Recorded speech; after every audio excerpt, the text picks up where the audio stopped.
other things. This is Sunday Lisa's insight into the situation and how he thinks it will pan out. To the best of my knowledge, South Africa is in trouble.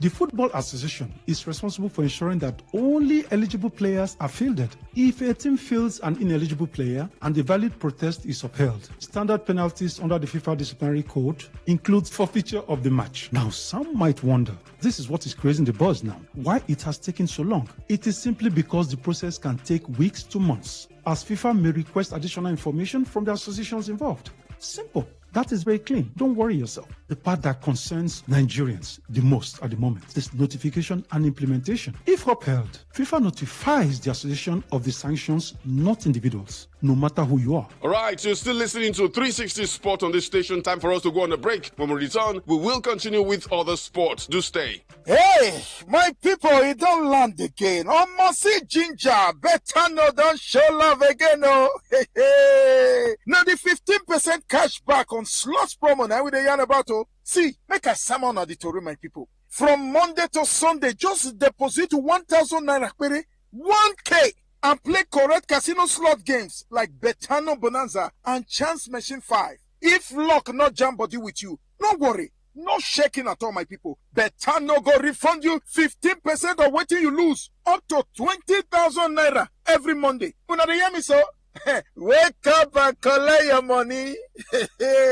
Even if you no win, your money no go just borrow leg begin waka out. It's sure for you. So what do you wait for? Just play. You win or you no win, your money they sure for you. What do you wait for, my people? Oya rush go betano.ng, log in and begin spin all those reels and enjoy the action fiam. Now only Betano they run them like this, so slots where they pay and refund where they sweet. Betano, the game don't start.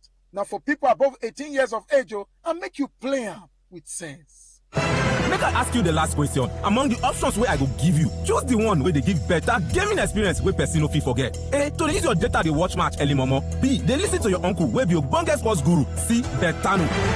The correct answer now, Betano.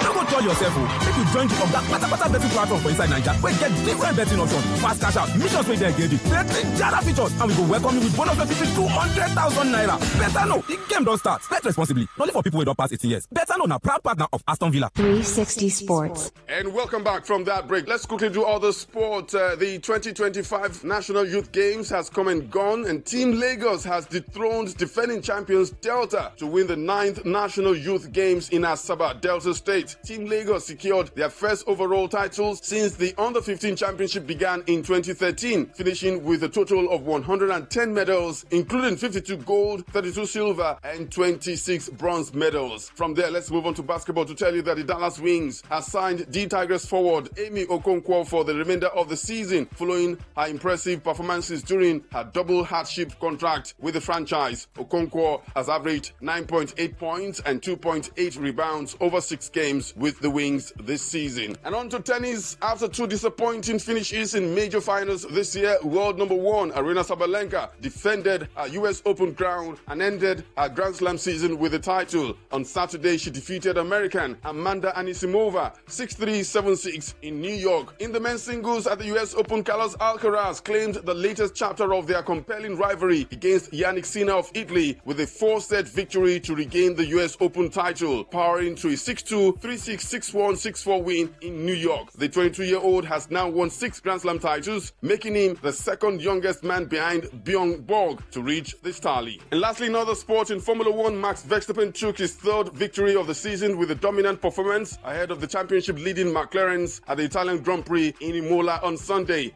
Hey, Betano Nation! Betano Nation! You like slots? You like spinning? Then this one na correct awoof where you no fit miss at all. From Monday to Sunday, just deposit 1,000 naira or more and play any of our hot casino slot games like Betano Bonanza or Chance Machine 5. If luck no shine for your side, no wahala, no vex, no lily, because you go receive a 15% cashback refund up to 20,000 naira. You hear them?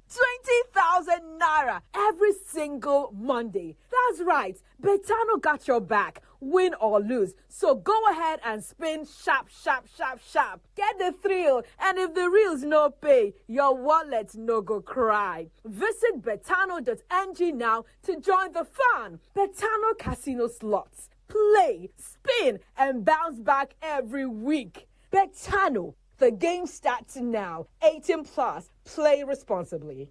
Bro, I'm really tired of being in the friend zone. Why? It's lovely. You can't be serious. 100%. Take Shadi, for example. She's strictly a friend. She mentioned my name at Betano, and I got 1,000 naira free bet. Friend zone it is then. Now everyone wants to be in the friend zone. Refer a friend at Betano, and both of you will receive a 1,000 naira free bet. Betano. The game starts now. Bet responsibly. Available only to those over the age of 18. Liverpool star Mohamed Salah could this week become the second African football icon after Achraf Hakimi to ensure his presence at the 2026 FIFA World Cup in North America. Salah will captain Egypt in Burkina Faso in a top-of-the-table African Zone Group A qualifier on Tuesday, and a win for the Pharaohs will guarantee finishing first with 2 matches to spare. PSG star Hakimi helped Morocco become the first African qualifiers at the weekend when they won 5-0 against Niger Republic. In Rabat, the 9 group winners in Africa qualify for the World Cup, which will feature a record 48 nations, up from 32 at the last edition in Qatar 3 years ago. Let's tell you that leaders in Group H, Tunisia, will become the second qualifiers after Morocco from Africa a day before Egypt plays if they win in Equatorial Guinea today. And let's go to Europe to tell you that Mikel Merino scored a hat-trick as Spain demolished Turkey in the World Cup qualifier. A great performance from Northern Ireland was not enough to deny Germany a first win of their 2026 FIFA World Cup qualifying campaign. Germany had lost 2-0 to Slovakia in the first game of the qualifiers, but did enough to win 3-1 against Northern Ireland on Sunday. Memphis Depay became the Netherlands' all-time leading goal scorer with 2 goals in the World Cup qualifying campaign against Lithuania. His former Orange teammate Robin van Persie scored 50, the previous record, in 102 games between 2005 and 2017. Cristiano Ronaldo scored a brace as Portugal beat Armenia 5-0 in their quest to qualify for the 2026 FIFA World Cup. His brace takes him to 942 career goals for both club and country. And that's the show for today. Betano 360 Sport on this station. Thank you so much for listening in. And this is hoping that on Tuesday, the Super Eagles will make us happy. Have a fantastic start to the new day. My name is Kufre Ekpe, the CCC and the MIC. Special thanks to our sponsors, Betano. The game starts now. Waza. This is Today 95.1 FM, Port Harcourt, voice of the people. Today 95.1 FM, where news meets insight, sports meets passion, and entertainment meets excellence.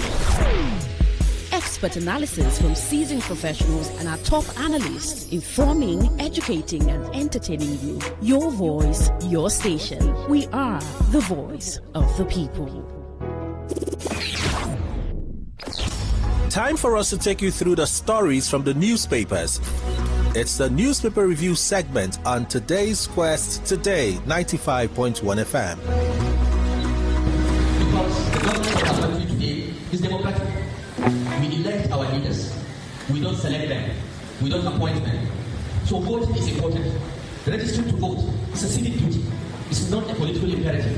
It is a civic duty which, as a citizen, you must take advantage of. Looking at the numbers of the continuous voter registration in Nigeria in the last 2 weeks, the Southeast, including Imo State, of course, are lagging behind the rest of Nigeria.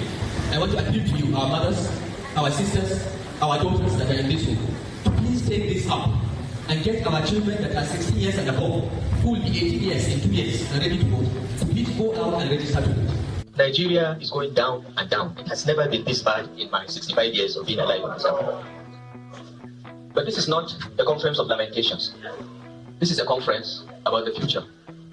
Our future is in our hands. We must register to vote. We must get everyone that is 16, 17 years of age now and above to register to vote. Because by 2027, they will be 18. The only power you have is your vote. It's the only thing you can use to kick out this government and replace it with something better. And we must all come together. We must have an open mind of coming together, putting all our capabilities together and confront the that is in the villa. We must do it with single-minded focus, and we must put all our differences aside and ensure that this is done. The third point I want to make is that post-2027, the job of rebuilding Nigeria and bringing back the confidence and feeling of inclusion in governance will start. It's not going to be easy. Every Nigerian must have a sense of belonging. Most Nigerians today don't feel they belong to this country or belong to this government unless they have a Yoruba sounding name. And we must work together. We must not get angry. We must see this as a phase and a lesson on nation building. We must not be bitter or say we will revenge or retaliate what is being done now. But we must go back, work together as a people united, to rebuild institutions that are being destroyed, to appoint people to positions on merit, and to ensure that election time we stand up to protect our votes and not to be intimidated by anyone, whether it is police, the military, or INEC. We must register to vote. We must vote and insist that our votes count. This is our message right across Nigeria. I've been going around the country. I've been speaking to many people like you with this same message. For me, it does not matter who is the next president of Nigeria. But I want to see somebody who is competent and who cares about lifting the poorest of us out and giving opportunity for the most endowed amongst us to excel, to realize their full potentials. Government should be an enabler of those that are weak to rise, an enabler of those that are strong to be even stronger. No one needs to be shortchanged in a government that is concerned about the people. But when a government is concerned about getting things for itself, a few families and a few friends, then the whole of society suffers. And we've seen a lot of this in Nigeria. We must come together. We must unite. We must be strong and resilient and work to make our country better. It is okay to sit and blame the leaders, but we should ask ourselves in our little areas, because each and every one of us here is a leader of some sort. You may just be the leader of your family or the leader of a group of friends. You may be a follower to the governor of Imo State, but in your family, in your schools, in your circle of friends and social interactions, you are a leader too. How have you led people? Have you led with integrity? Have you led by example? Because unless you lead by example, you make those that are below you even more cynical. This government has said it is undertaking fundamental reforms. And we agree with some of the reforms. But leaders should lead by example. You can't ask us to tighten our belts while you are buying a new plane and a brand new car for yourself. This is what I mean when I say lead by example. Because the people that you lead are looking up to you to see whether, when you ask them to sacrifice, you are also making a bigger sacrifice. When you ask them to walk, you are running. That's why you're a leader. And when people don't see that, they get cynical, they begin to distrust leaders, and this is what has happened to Nigeria. But I'm appealing to you, my friends, my colleagues, members of the SDP, that we should never, never, ever lose hope. This country is not a geographical expression. It is a creation of God. And we lost 2 million lives to keep this country in peace. It is too late for us to go back and bring those 2 million lives. But what we can do is to make Nigeria the China of Africa, and we can do it. We can do it, and by the grace of God, we will do it. All we need is leadership that leads by example, that treats every Nigerian equally, that focuses on getting people based strictly on merit while reflecting our diversity. It is not difficult, it can be done, and by the grace of God, working together, all of us, we will achieve it. We live in this country. We're all sensible. When you look at what's happening in various political parties in Nigeria today, you don't need to be told, no matter the amount of denial by whoever, including President Bola Tinubu, that they are not involved in the stabilization efforts of opposition parties. It's not correct.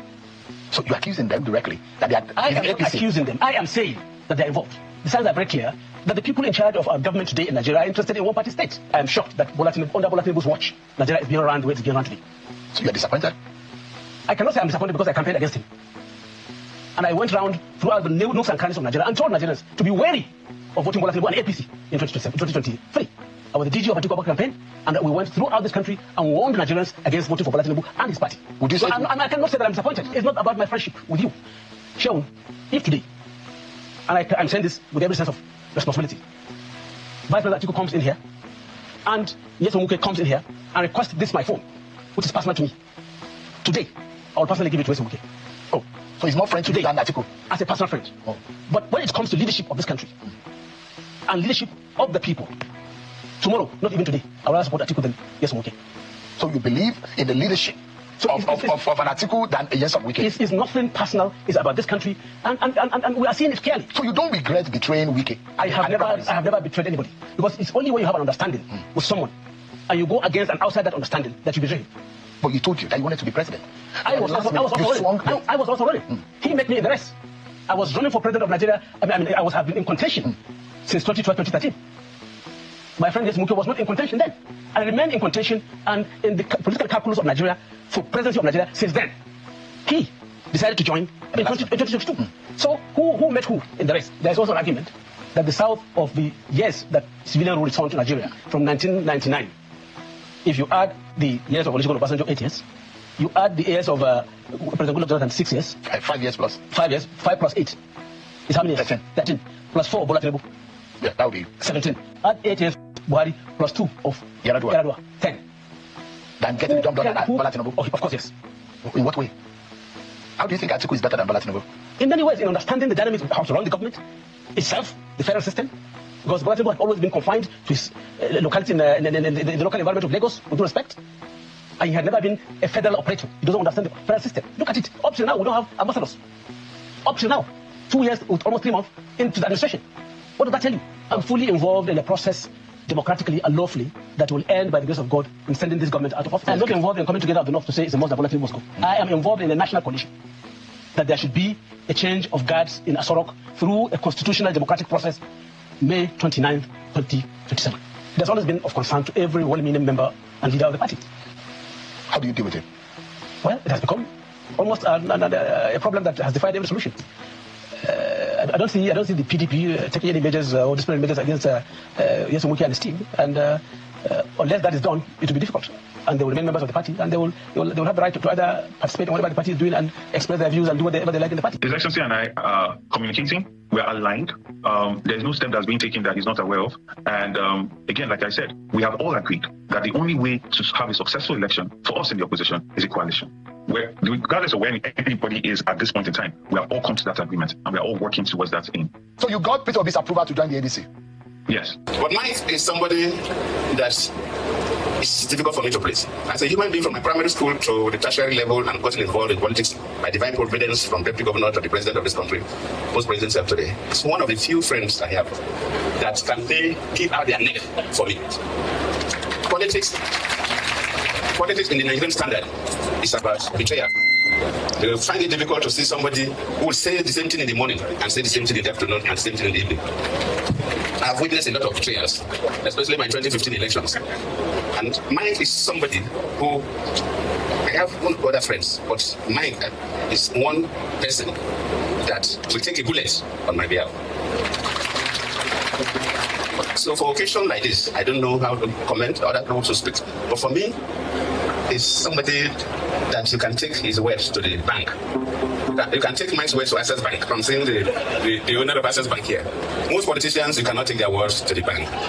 They will tell you something, the next 1 hour they're saying another, the next 1 hour they're saying another thing. Mike, you have tried, you're a honest person, you're a true Catholic. And I'm quite pleased to associate with you. In fact, whenever I come to Benin for programs, I used to sleep in his, I don't even sleep in the hotel. So this time around, because the children, grandchildren, everybody came, so I said, okay, please, let the children and grandchildren take the house, I mean, the hotel. But that's how close we are. Mike has been a good person. And for us to have the current chief judge of the state and about 3 former chief judges of the state here speaks volume. For us to have 3 former governors here speaks volume. And the caliber of people we see around here to celebrate Mike speaks volume. I'm happy to have such a person as a friend, and I cannot say much, but all what I will do is like my good friend Aswe Godalo is here, would have been a good governor of Edo State, but don't worry. God has everything for everything. Yes. And the deputy governor is here, so don't worry. God has a good reason for everything. Edo State is also, it's like my second state after Bayelsa because of Mike. Ordinarily, my wife is, I'm from Bayelsa, my wife is from River State, and I grew up in the old River State until Bayelsa State was created in 1996. Because I became a deputy governor in 1999. But those states is almost like my second state because of the relationship I have with Mike Ojadomi. Mr. President, these are my final comments. Knowing how challenging this environment is for you to take time to come to Benin to celebrate with your chief of staff, again, it shows that loyalty begets loyalty. And may God continue to use you as an example of a man who can find peace in office and even more peace out of office and command even more respect when he's not even in office. May God grant you longevity. May you remain the symbol of national unity and a voice that translates the essence of the Nigerian statesman. Nigerians have been enjoying regular supply of petroleum products. So it's our duty to serve Nigerians, and we've been doing it for years. But suddenly somebody came around and said he doesn't want these members to be unionized. So how do we cope with that? Union is to protect the workers, their interests, their welfare, their living conditions. Then if somebody comes around and said he doesn't want the union there, he wants to form his own union. And we know him. We know his antecedents. And we've been asking him to even unionize, to allow us to unionize those refinery workers. They've been resisting us. Then when we met his cousin on the 23rd of June, he categorically told us that they will not allow union in the new workers they are recruiting. Then we had it from reliable information that last Friday, they started recruiting and making these new recruits to sign undertaking not to join the union. It's an affront of Nigerian constitution. And when he came out to say he was distributing for free of logistics, what he meant is that he wants to keep everybody down. Then the workers will not have any voice, no representation, and they'll be serving. How? That is the grounds that we're having. So if you are replacing them, why are you currently using them? Nigerian Union of Petroleum and Natural Gas Workers has been providing services to Nigerians. This tanker driver travel night and day to serve you and I. But suddenly somebody is going to discard them away. When he opened the refinery, we provided services. Until today, we don't allow any production to lay waste in that refinery. We evacuate for him. But now, he is bringing in 10,000 CNG trucks. And even in transition to cleaner energy, it must be just, fair, and be inclusive. You can't just discard away over 20,000 drivers. That's not good for the economy. What we said in our statement as well, it's voluntary for anybody to join the union. It is not the right of the employer to form unions for the worker, number one. It's an aberration. It's indecent for an employer to say he wants to form unions for the worker.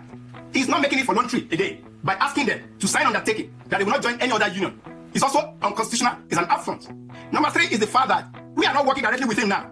And we say, okay, he's going to discard us away in the next 3 weeks or 2 weeks. From Monday, we start looking for alternative employment. We start looking for new skills. We start looking for new source of livelihood. Simple. So the drivers also have the right to protect themselves, to source for their new employment, because it is only trees that we know that somebody is coming tomorrow to cut them down and wait for you. Tanker drivers that are currently serving all of us now, they will not stand still. And when they are discarded away in the next 2-3 weeks, you will forget them. So we said from Monday, let's start training them on new skill. Let's start looking for new employment for them. Let them start sourcing for new source of livelihood. Because the threat is very apparent, it's very clear. And we cannot allow our members, it's our responsibility as leaders, to provide for them, to protect their welfare, to give them job security. But in a situation we have found out that somebody is already there, threatening to dismiss them, threatening to replace them. So don't wait until when they have been replaced. So we are not punishing Nigerians at all. And we wrote that Nigerians should bear with us. Read our statement clearly. That they need to, these drivers that have been serving you for more than 40 years, they need to start looking for alternative source of income. Because somebody is out there that nobody can stop for now. Nobody can correct for now. That it is unfair, it is unjust, it's unconstitutional to an employer to form unions for tanker drivers. Thank you so much. So yesterday was the culmination of a situation where the Nigerian police and thugs of the APC showed themselves to work hand in hand to disrupt and to create a one-party state. You knew them to be thugs of the APC? 100%. And I'll tell you why. As our event was supposed to hold on Saturday, we had paid for a field, right, a space in Alimosho.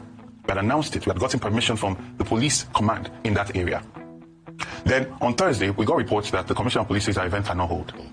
Thursday night, all the LCDA chairmen, in the APC chairman, in the company of over 80 policemen, a Black Maria, and several Hilux vehicles, we have videos there online, went and occupied that field, right? Said that our event cannot happen. I should go and talk to the Commissioner of Police. That he said I should come and see him. I go to the Commissioner of Police. I call, he does not pick. I text, he does not respond. I wait there for 2 hours, and then I left, understanding that it was a decoy to get me off that field, right? Now, on the Saturday, APC holds a rally on a field I paid for without any written explanation from the Commissioner of Police why I cannot have my event there. While APC held its own rally on that field, we have videos. This is not hearsay. There are videos, they are online. Which field was this? Lion Field in Alimosho. APC held its events there. They cordoned off all the roads, and the police protected the APC. You paid to the local government? I paid to the people in charge, the CDA in charge of it, right? Okay. We accepted that. We made alternative plans, 4 alternative plans. Wow. We had a hall where we're going to do affirmation, which we did successfully, and we had a field that our people were supposed to go to for our meeting, right? That was kept secret because we suspected this kind of thing was to happen, because there's no reason why the local government chairman in the company of so many policemen will go and harass the CDA that why should they rent out a field to us, that this event cannot happen here.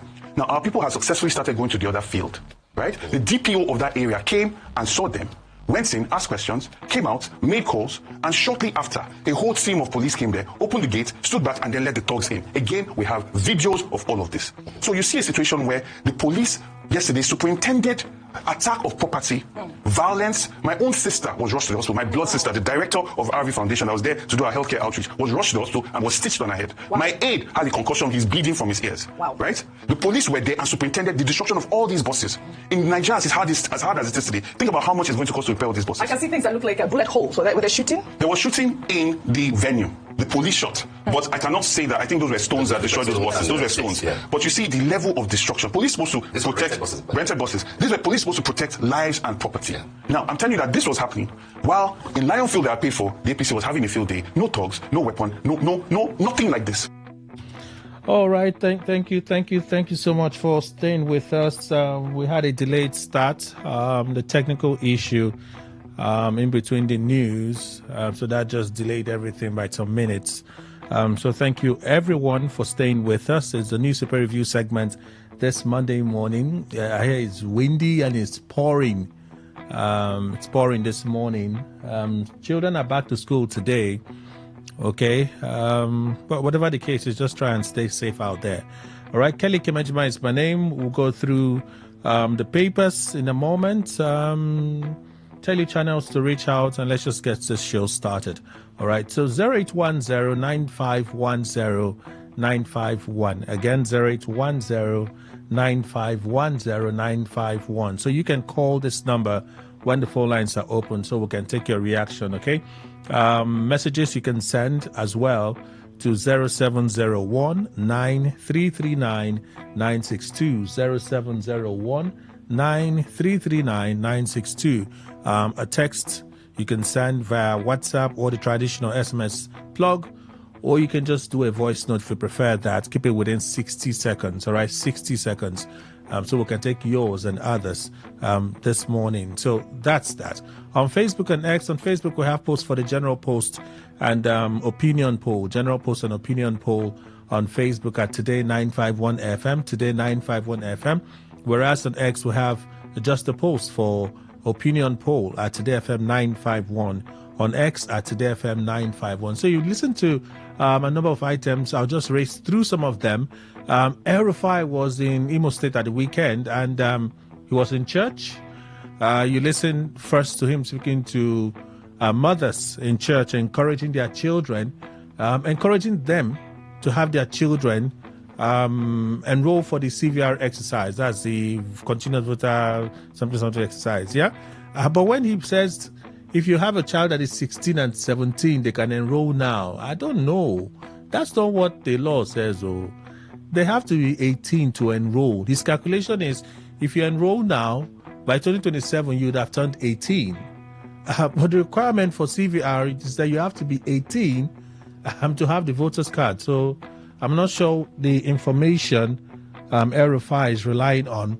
And then from there, still in Imo State, he met with SDP party leaders and the rest. He gave them the charge there and that they should come together, bring their energies together to oust Tinubu from power and be more involved in the development and progress of the country. Listen to El-Rufai.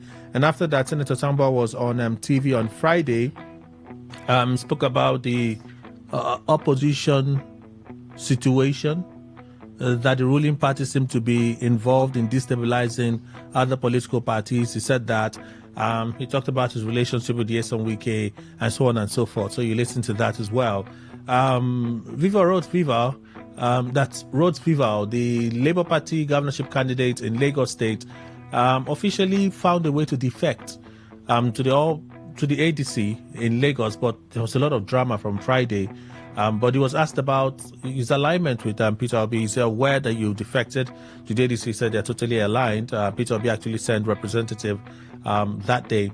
And after that, on Friday, we talked about this. Goodluck Jonathan talking about politics and betrayal in Nigeria. So I just brought that back for you to listen to. And at the same event, Senator Adams Oshomole was hailing Goodluck Jonathan. So you listen to both of them. And after that, a fresh row. It's seriously brewing right now between Nupeng and Dangote. So they say the reason they're calling for a strike, which should start today, It's simply because Dangote has refused his truck drivers to be unionized. That's the summary of it. That is the summary of it. So because of that, they've called for a strike today. So you listen to the secretary of the group, Afolabi, speak there on Arise News. And lastly, Rose Vival gives us an update on what happened to them. Okay? It sounds very familiar. If you closely monitor the media channels, the media space in 2022, 2023, you would have heard a lot of these things. Is it the Accord Party or the APC or even the dynamite exploding somewhere around Ojukwu Field during the campaigns? So is it becoming a national trend? The one in Rivers State, the police is still silent. The one that happened in Rivers State, the police is still silent. This one in Lagos State now, the police, they've been accused point blank of being there. They did nothing. They've remained silent. The one in Kaduna State, the police, they've blamed El Rufai for it. The one in Kebbi State, the police, they've remained silent. That's the one, the attack against Malami. They remain silent. Is this a new trend? Maybe too early to call it a trend, so that's why I'm asking a question. Is this the new trend? Well, those are the items we're able to share with you. I'll race through the stories this morning. Let's race through them real quick, and then we'll get our conversation started. All right? Today is International Literacy Day. Interestingly, schools are resuming today as well. Since 1967, the annual celebrations of International Literacy Day, ILD, have taken place on September 8th around the world to remind policymakers, practitioners, and the public of the critical importance of literacy for creating more literate, just, peaceful, and sustainable society. Literacy is a fundamental human right for all. It opens the door to the enjoyment of other human rights, greater freedoms, and global citizenship. Literacy is a foundation for people to acquire broader knowledge, skills, values, attitudes, and behaviors to foster a culture of lasting peace based on respect for equality and non-discrimination, the rule of law, solidarity, justice, diversity, and tolerance, and to build harmonious relationships with oneself, other people, and the planet. Despite progress, at least 739 million youth and adults worldwide still lack basic literacy skills in 2024. At the same time, 4 in 10 children are still not reaching minimum proficiency in reading. 272 million children and adolescents were out of school in 2023. This year, International Literacy Day, ILD, will be celebrated under the theme Promoting Literacy in the Digital Era. Daily Post, let's switch it up now. Dangote wants to bring back slavery. Nupeng says no going back on today's strike. The Nigerian Union of Petroleum and Natural Gas Workers, Nupeng, has explained that it is embarking on strike action today, September 8, 2025, because Dangote Refinery and its management want to bring back slavery into Nigeria's workforce. The union made its position known in a statement released on Sunday, signed by Williams Akporeha and Afolabi Olufemi, President and General Secretary. Let me skip a few things because I'll still read some of those things. According to Nupeng, the Tanker Drivers Association, that's the drivers, I need to call them up real quick. Direct Trucking Company Drivers Association. Now, this association is the union for Dangote Refinery. That's the union for Dangote Refinery. All right? So, according to Nupeng, that union is the recruiting company that was formed by Alhaji Sayu Aliu Dandata and Alhaji Aliku Dangote for the 10,000 CNG trucks they are importing. It dismissed the union as an unauthorized union for tanker drivers.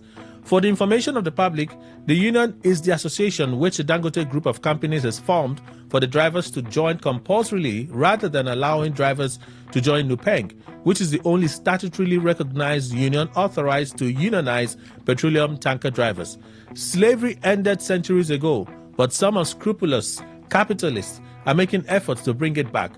Any worker who cannot exercise the right of association is no better than a slave. Ordinary Nigerians should neither encourage nor support slavish working conditions, parts of the statement I just read out. Fuel crisis. Nigerian government urges Nupeng to halt strike amid Dangote refinery dispute. The Nigerian government has asked the Nigerian Union of Petroleum and Natural Gas Workers to halt the planned nationwide strike over the ongoing dispute with Dangote Refinery. Mohammed Inyadi, Minister of Labour and Employment, disclosed this in a statement yesterday. According to the statement by Patience Onobia, the ministry spokesperson, Inyadi appealed to Nupeng to rescind its planned nationwide shutdown of the petroleum sector on Monday, September 8, 2025. The government stressed that the petroleum sector is critical to Nigeria's economy. The minister further urged the Nigerian Labour Congress NLC to withdraw the red alert it issued in solidarity with oil workers under Nupeng. I invited all the parties for a conciliatory meeting today, September 8, 2025, since I have intervened. I plead with Nupeng to rescind their decision to shut down the petroleum sector from today. I also appeal to the NLC to withdraw the red alert it issued to its affiliate unions to be on standby for a nationwide strike. When Daily Post contacted the national president of Nupeng, Williams Akporoha, he confirmed the scheduled meeting with the federal government. He, however, maintained that the strike would proceed while its members meet with the government and Dangote Refinery. The meeting is taking place tomorrow at 3 p.m., that is today. We hope the issue will be addressed. He stressed that Nupeng will not bow to pressure from capitalists who want to subject Nigerian workers to slavery. Dangote Refinery truck drivers fault Nupeng's strike threat, asked Nigerian government to intervene. Truck drivers have kicked against the planned strike action by the Nigerian Union of Petroleum and Natural Gas Workers Nupeng over disagreement with Dangote Refinery. Barrister Enoch Kanawa, president of the Direct Trucking Company Drivers Association, made this known in a statement on Saturday. The union says Nupeng's position to embark on strike is uncalled for in a deregulated downstream sector and contradicts freedom of association enshrined in Nigeria's 1999 constitution. That while not joining issues with the Nupeng, as there is no basis for that, we as stakeholders in the Nigerian transport industry deem it fit to put issues in their proper perspective so that the public are not being manipulated or taken for a ride. Because the Constitution of the Federal Republic of Nigeria guarantees the freedom of association for persons to voluntarily choose who and whom to associate or partner with. More so, because the Nigerian economy is fully deregulated, the union will not interfere with the operation of any organization, union, or association in Nigeria. Rather, drivers should be allowed to have a freedom of choice on which union or association can best serve their interests in the course of the legitimate pursuit of their driving experience.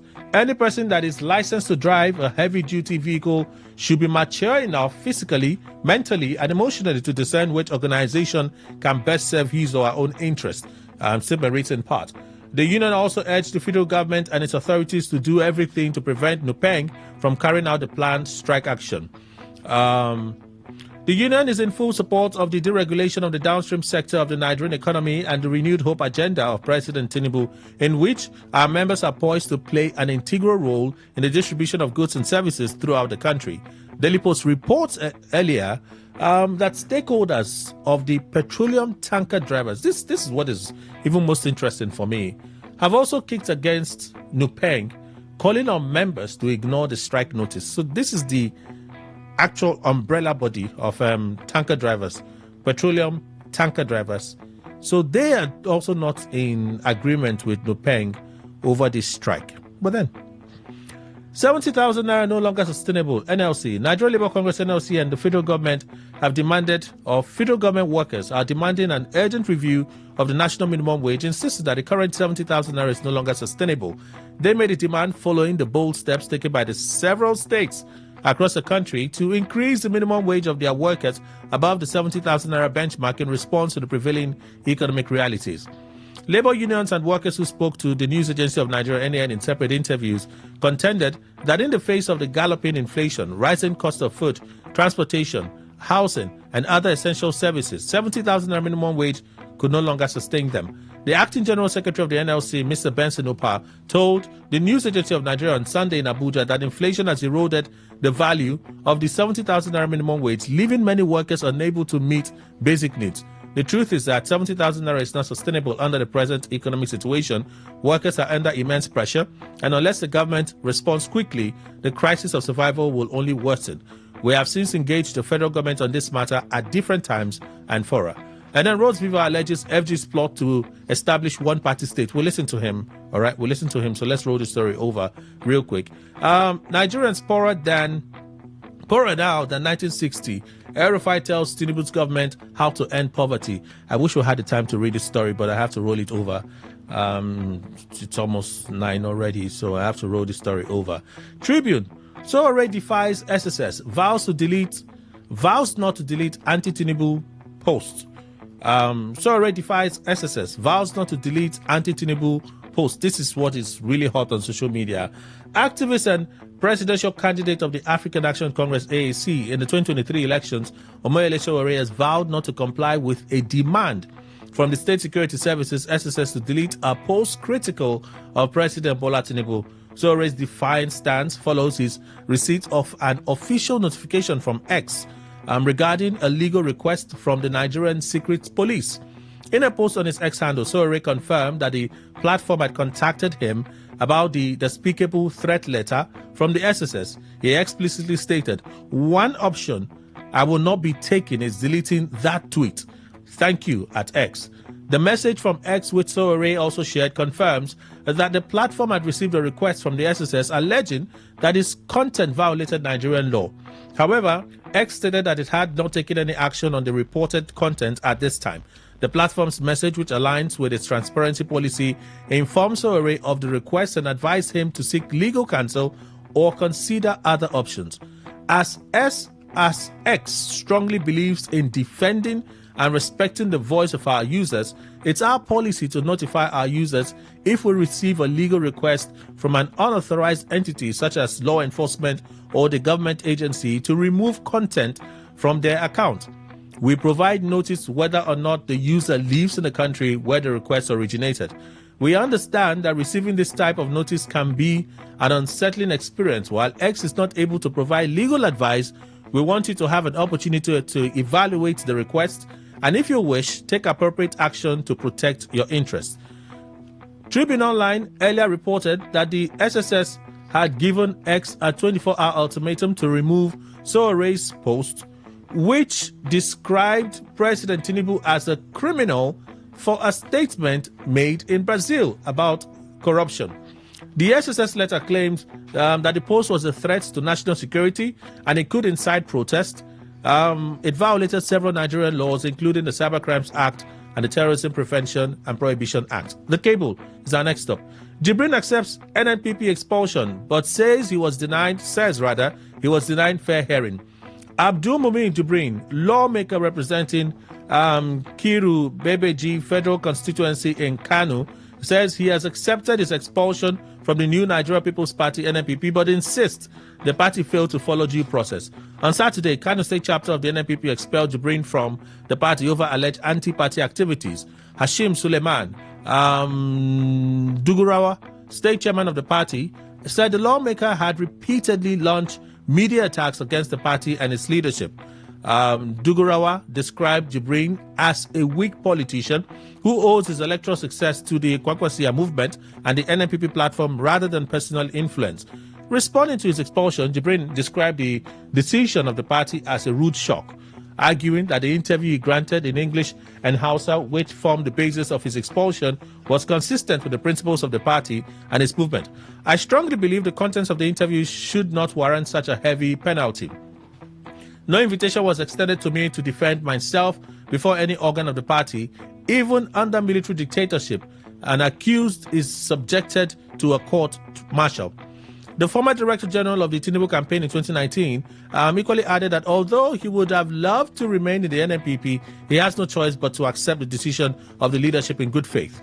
But for the respect I have for the party, its members and leaders, I would have viewed this action as null and void as it failed to follow due process. I will rather wish the party well and go in peace. I beg the party to allow me also to go in peace.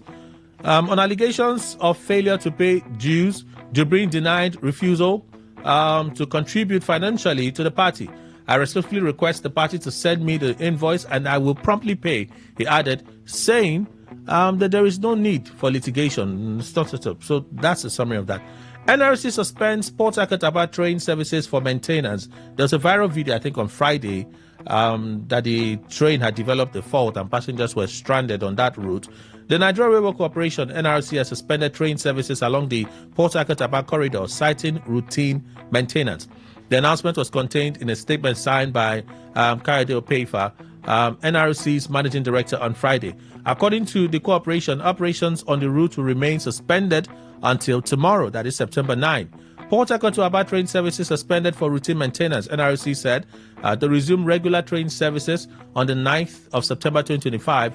We regret all inconveniences. Premium Times, I'm going to roll the story over because I see that I don't have time any longer. Premium Times, UN condemns killing of over 50 civilians in Borno attack. That's from Premium Times.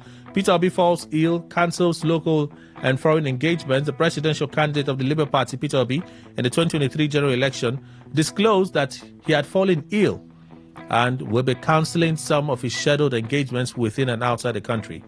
Obi made this known in a post on X on Friday, explaining that he began feeling unwell during an engagement in Enugu State earlier in the week. Earlier in Enugu, I was not feeling well. I visited the hospital where the doctor gave me some medication and advised me to take a day or two to rest. In obedience to the doctor's advice, I would not be able to meet up with all scheduled engagements within and outside the country this weekend. The former Anambra governor apologized for the disruption this may cause while expressing gratitude for the understanding of his supporters and associates. Before the health scare, Obi had participated in an event in Enugu and later visited the Good Hope Specialist Hospital in Anambra State.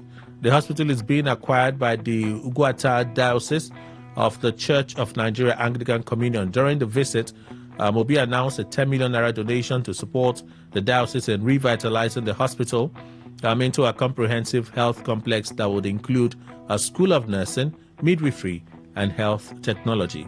Our final story is from the Vanguard newspaper. I have to roll it. If I can't have you, no one will. Woman stabbed to death by ex-lover in Lagos. It's trending hot on social media. So 2 stories. I have to roll them over. We have just 4 minutes before we go for the news. Well, at least I can greet members of the panel now. If I do that, or if I did that, and we took that break, it'll be something. So, Jesse Williams is here, Esquire, legal practitioner, chairman, Rivers Link. Morning, sir. Thank you, Kelly. Good morning, Nigeria. Wadi Chimenim, Esquire, legal advisor to the Federal Commissioner to Mr. President on Christian Pilgrimage, a temple chief and a voice for Ikinibo people of Obiakbo. He's also here. Comrade Ruben Izu Jr., chairman, NDNAF, River State Chapter, a public commentator and a voice for Ahada West. He stepped out. Morning, sir. Chimenim. Thank you very much. I thought you want to put me on the floor side. The floor. He has gone through the symphony. Please define me very well. I'm not easy. Welcome, sir. My name? I read it out. Please, it's okay. Just for clarification. At least for the good people of River State, there was a no, please. There are flood areas where there is no flood in my place. So, good morning, River people. Dr. Good Paul. morning, my seniors here. Good morning. Except you, Umam, Odada, including Kelly. Gen Z I'm Badi. approaching the centenary. Me, I'm Gen Z Badi. There's no sense in my name. I'm Gen Z Badi. No sense in my age whatsoever. Today you have problem. Me? I fear no man. Dr. Paul Wala, senior lecturer at River State University. Doctor, good morning. Welcome. Thank you. Good morning, Kelly. Good morning, fellow Rivers people. How's mother? How's baby? Very good. They are good. You even brought new ketchup. You look like a fresh father. Very happy. Very, very happy. See how you behave. Is he happy of my family? You born Peking. And I also feel that those who have not joined should try. No, he has like 15. No, I mean those who have not joined. He has like 15. I'm not talking about him. I'm talking about those who have not. No. Let's look at where the gesture went. Those who have not joined. He has like 15. I'm not talking about him. I don't think anybody is free from that. The last time we talked, Oh, to God be the glory. No, it might be me. Me, I don't have any, and I'm not bothered. But the man by your left, he has like 15. Official. He can even have more than that. That's no, it's not up to no that. Jokes, no, it's 25. No jokes. He has like 15. Then you know the outside ones, the shankers. Kelly. The shankers, they're like 7. Kelly, what I'm seeing this morning is shocking me. Which is Izu. The man that should be close. The man that should be used to this thing. Izu couldn't deliver his local government to his party. And he's wearing that face and cap. he's wearing PDP. It's unfortunate. Really? Is that what is on it? Wow. Let me allow him say good morning since he just joined us. Good morning, Kelly. Good morning to my beautiful and wonderful On colleagues. a party city. Sorry, you say what? On a party city. Please don't reply. Don't respond. Kelly, when you say on a, I don't understand. Chimene delivered his party in his local government. Oh, you say local government. Where's the bed? Where's the bed? Comrades on a Kelly, party you will not city. say anything. On a party city. You want face cap. I don't understand. On Nigerian local government. When did the face cap become a symbol of a party? Okay. People's Democratic Party, River State. Yes. PDP. I can decide to protest it. When Onoche was given a nomination to be a commissioner in this thing, our picture surfaced in the social media where she was wearing the APC. But as at that point when she was there, she told you she's not a member of any political party. You couldn't deliver your party. Why you find it so difficult to even defend your party now? Who told you? Well, we would have asked whether he's a member of it. That's the first thing you want to say. They borrowed it. You remember what he said here that Onoche. Leave Onoche. We're talking of this. So they borrowed you the first time. My chairman, Honorable Cheta Epele, is a member of the APC, and we have delivered the APC now. Otherwise, no, Izu. And you're wearing the PDP. No. Solidarity. Okay, Izu, I'm disappointed in you. No, you don't have to because I didn't appoint you in the first place. We have to go for the news. When we come back, we'll get into the issues. Please stay with us.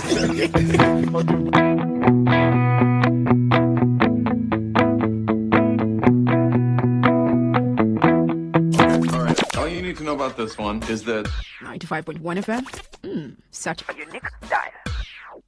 Whether it's happening in Port Harcourt, South South, Nigeria, or around the world, we've got you covered. On air, online, delivering balanced news and unbiased analysis. Today, 95.1 FM. Today, 95.1 FM, Port Harcourt.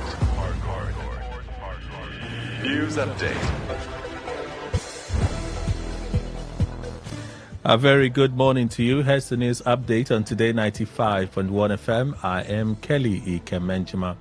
The Nigeria Customs Service Board, NCSB, has approved the minimis threshold value for low-value consignment imported through express shipments or by passenger baggage.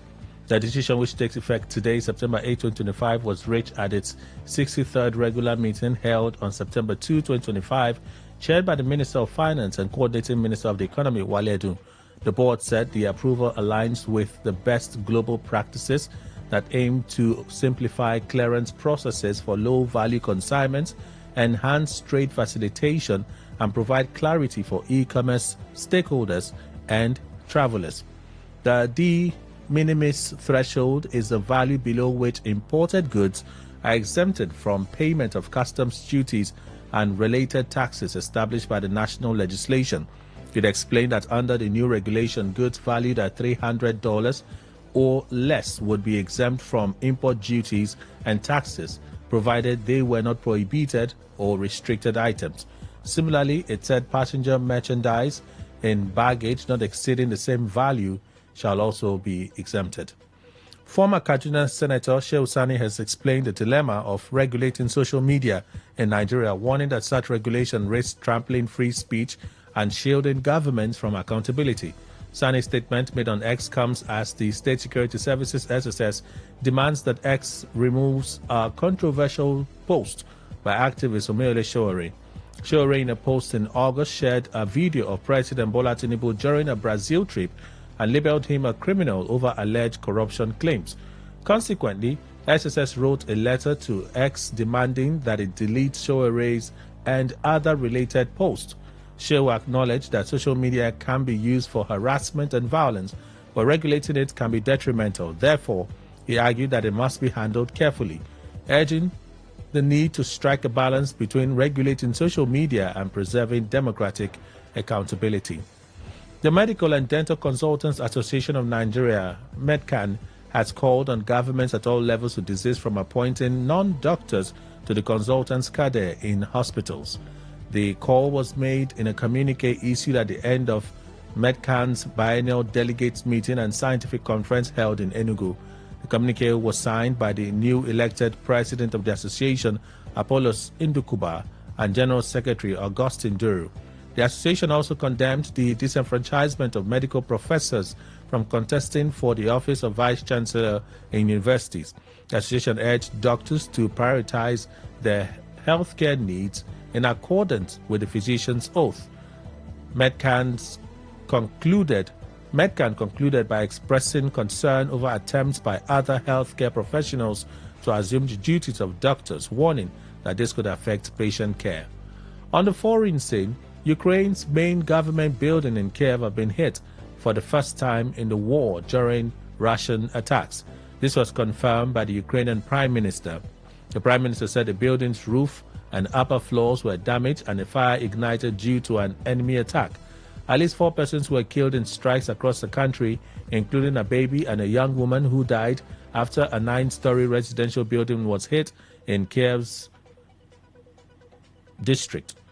Ukraine's Air Force reported that a record number of drones and missiles were launched by Russia in the latest nightly attack, more than 800 in total. According to the Air Force, 9 missiles and 56 drones hit 37 locations, and the downed wreckage fell at 8 locations. And that's the news update on Today 95.1 FM. Good morning. Thank you for your time. Talk radio. I listen to a lot of talk radio. 95.1 FM. Oh, what did it happen now? No bonus for all my life. No panic, as MTN don't carry better gist come. Every 6 minutes you talk, MTN go dash you 3 extra minutes. Fiam to enter MTN better gist. Dial *123 *2 *1 hash or text BG to 312. T and C's apply. Stay informed, stay ahead. Tune in to Today 95.1 FM for the latest news and exciting sports updates. Your trusted source for everything you need to know. Today 95.1 FM, the voice of the people. Please listen to this infomercial.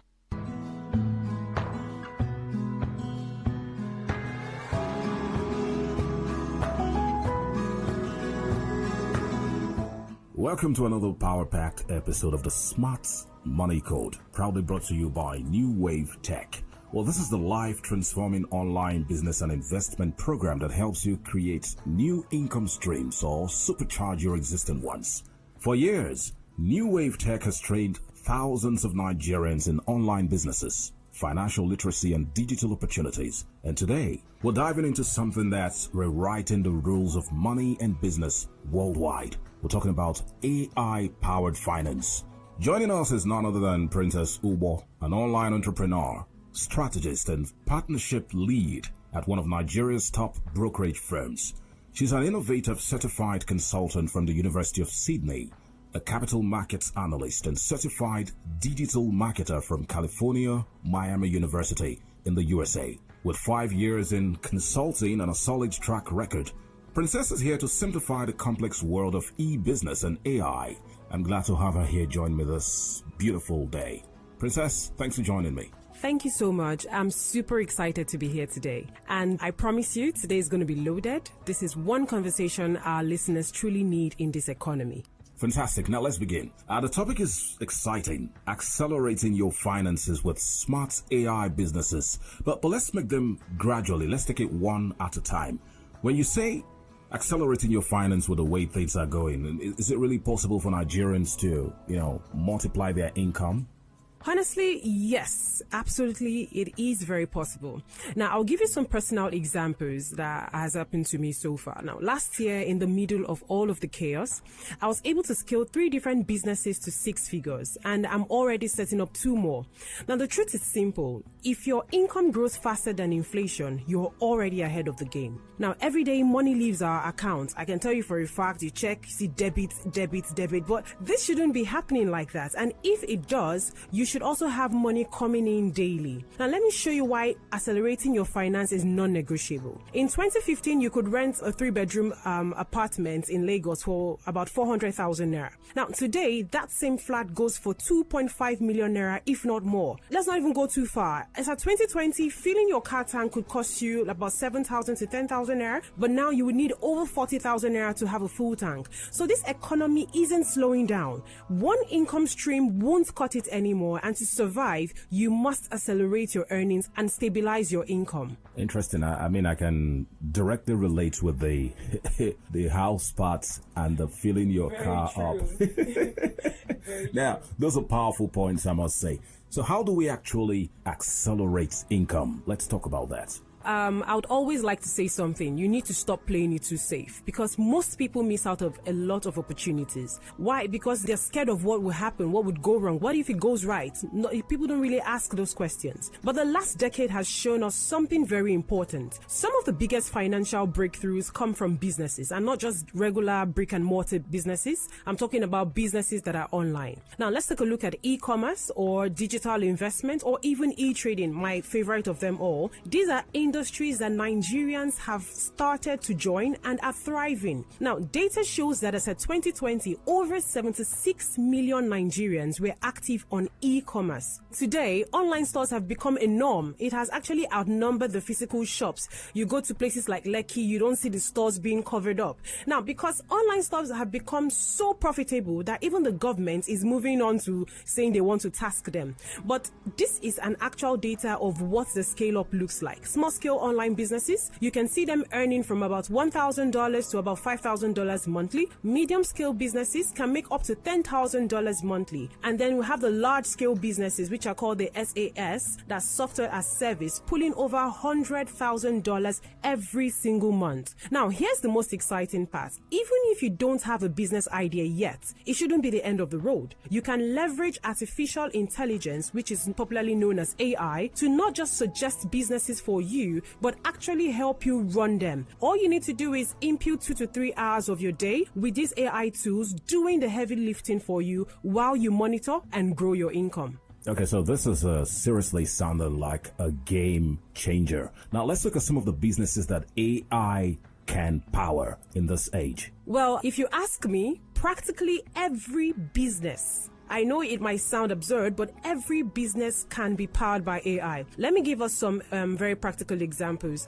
We have businesses like AI tutoring or e-learning. Now, for persons that have experiences in the business of teaching or in that field, they can actually create an AI-assisted study packs, which can come up very handy for people that write exams like JAMB, WAEC, IELTS, or even Forex Basics. Now, these guides that you have created, you can sell them on WhatsApp, you can sell them on Seller, you can sell them on any social media platform, and there would always be students. There would always be people that need learning resources. Now, for you to create this thing powered by AI, all you need are tools like ChatGPT, Jasper AI, and even Canva to just create those PowerPoints, and all of your sales happen virtually online. You're not taking anything to anybody. The larger the volume you have, the larger your income can grow. Another example is the AI YouTube, or the one they call the faceless TikTok. You know, lately every Nigerian has become a content creator. I mean, you look left and right, you see phones on the street, you see them displaying on your way to work, and it's funny, but trust me, they are reeling in money. You can actually start that faceless TikTok or even faceless YouTube shorts in very simple step. All you have to do is pick an evergreen niche. It could be money related, motivation related, relationship, whichever one you want to go with. The next thing you need to do is generate those scripts. Use written power tool AIs like ChatGPT. You have the likes of 11 apps, you have the likes of AI overs, and just create a very visually appealing video that is viral worthy. And once you get about 1,000 followers, very simple, you monetize it. Like I said, put in few hours of your day to monitor what is happening, and you can earn over $100. And when your followers grow over time, trust me, you can actually get sponsorship and also sell merch on it. Now, these are two very relatable ones that anybody can start. But like I said earlier, my favorite of them all is e-trading. Now, e-trading, as we all know, is a method of buying stocks and selling financial instruments. But have you heard of e-trading powered by AI bots? It's not just buying and selling of currencies, commodities, or stocks like we all do using our mobile devices. This time around, it's trading in timing. Now, one thing you need to understand is that traders, if you don't understand the factor of timing to hit sniper entries, it changes your entire game. So trading is timing sensitive, and you have to pay your day's work. You have to attend to things. How do you now cover for such things so you don't miss out? Now, let me give us a very big example. As at last year, crude oil moved from about $71 to $85, and crude oil stands as one of the instruments that can be traded in the commodity market. Now, a barrel went from $71 to about $85, and which is about $14 per movement. Now, you look at it, $14 is not much, but from the trading aspect, that's about 1,400 pips. Now, if you have an account and you want to trade and you're trading at $1 per movement, it means that you'll be making $1,400 in profits. Like in trading, volume is key. You have a higher volume and you're looking to also take advantage of that market, trading at $10 per movement, it means you'll be making over $14,000 in your trading account. Now, I can tell you for a fact that most traders might miss that opportunity or even enter late, which will make them not make as much. But now you can have AI infused with training, like the one my team built at New Wave Tech. This is a system that analyzes, a system that executes, and a system that manages trades automatically. Now, you don't need to sit on your screen or even miss out on opportunities. Your money literally works for you while you sleep. Like I always say, AI isn't here to take our jobs, it's just here to make work easier. And the key is to find where AI fits in your daily hustle. Princess, this is sounding too brilliant to be true. And I know listeners are asking the same questions. Am I qualified? What does it take to be a part of this? And yes, how can one start this? That's the most important question. Okay, now this is exactly why we're hosting the Smart AI Business Acceleration Conference. This is the first of its kind in Nigeria today. And at this conference, you'll be learning how to launch AI-driven businesses from scratch. You'll be learning the professional tools needed and also softwares needed in the business of trading. Also, how to trade the AI way and so many more. This event is for some but not all. If you're an entrepreneur or an employee, retiree, job seeker, or even a stay-at-home parent, as long as you own a smartphone, you can start. No prior experience is even needed. And the best part of it is that this event is completely free. I know I say it's free, but it's also valuable and priceless. I mean, sometimes when Nigerians, when we hear of the term free, we get skeptical. Very true. I mean, you're giving out this much value at no cost. Where and when is it happening? And how can people who are interested register to be a part of this training? This event will be taking place for 2 powerful days in the city of Port Harcourt. And the date is this week, Thursday 11th and Friday 12th of September 2025. This week, Thursday 11th and Friday 12th of September 2025. And the time is from 10 a.m. to 2 p.m. From 10 a.m. to 2 p.m. The venue is located at second floor City View House. Second floor City View House at number 26A Aba Road, beside Market Junction, Port Harcourt. Second floor City View House, number 26A Aba Road, beside Market Junction, Port Harcourt. To register is very simple. Take out your phones and let me show you how it's done. To register for day 1, which is Thursday, simply SMS Rivers 1 to this number 091-6466-0000. I'll take the number again, 091-6466-0000. If you will not be available for day 1 and you'd rather attend day 2, to register, simply SMS Rivers 2 to this number 091-6466-0000. 091-6466-0000. Thank you. Are there also other perks that participants should expect at the training? Absolutely. Now, the first 100 persons to register will get a full training pack and the e-Millionaire Library, okay? And also they'll be getting 125% trading bonus. That is equivalent to 125,000 trading capital.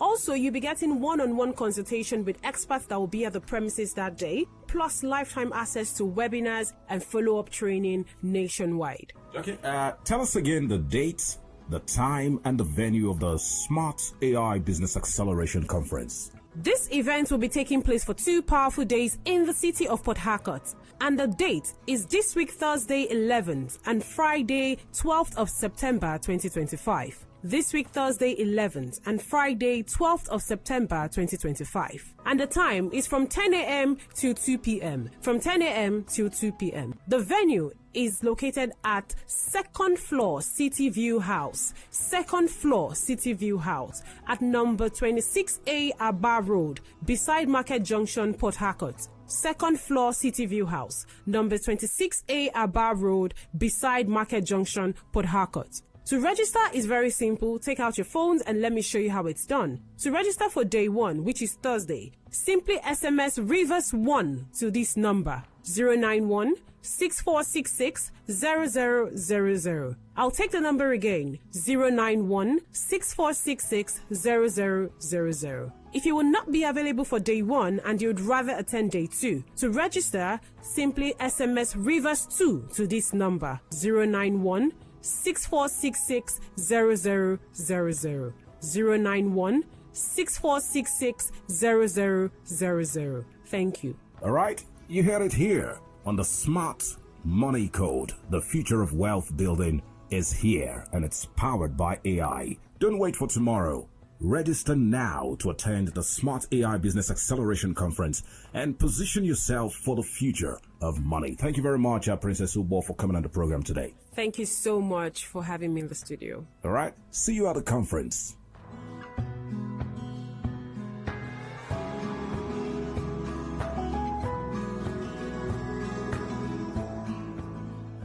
And that was a paid infomercial. Live from the Garden City of Port Harcourt, Nigeria. This is Today 95.1 FM. 95.1 FM, voice of the people. And we're back.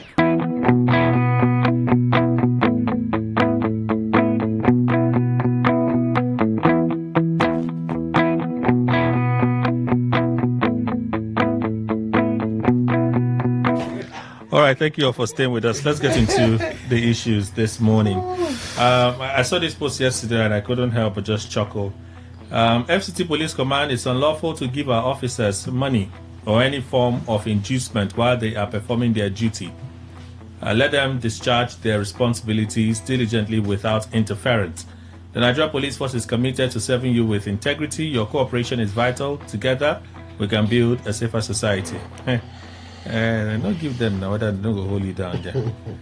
All right, so let's begin the show already this morning. I saw that post from SSS to X asking that his account be deactivated because he had called Tinubu a criminal. He actually did, and I saw that initial post. I saw that original post, and I think it was Joey Bokwe that said it was wrong for anyone to refer to the president as a criminal.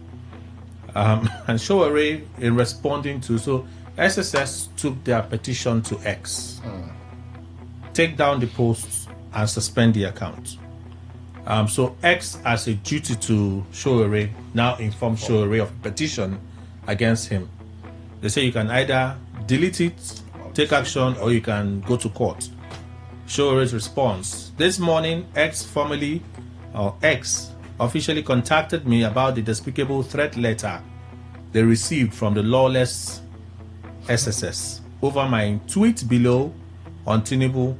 One option I will not be taking is deleting this tweet. Thank you at X. What did he say? This criminal at official Bola Tinubu actually went to Brazil to state that there is no more corruption under his regime in Nigeria. What audacity to lie shamelessly. That's the position. I asked the question, who is right here? The SSS or Showore? The SSS in this case, they haven't resorted to brute force in addressing this matter. They have gone through X.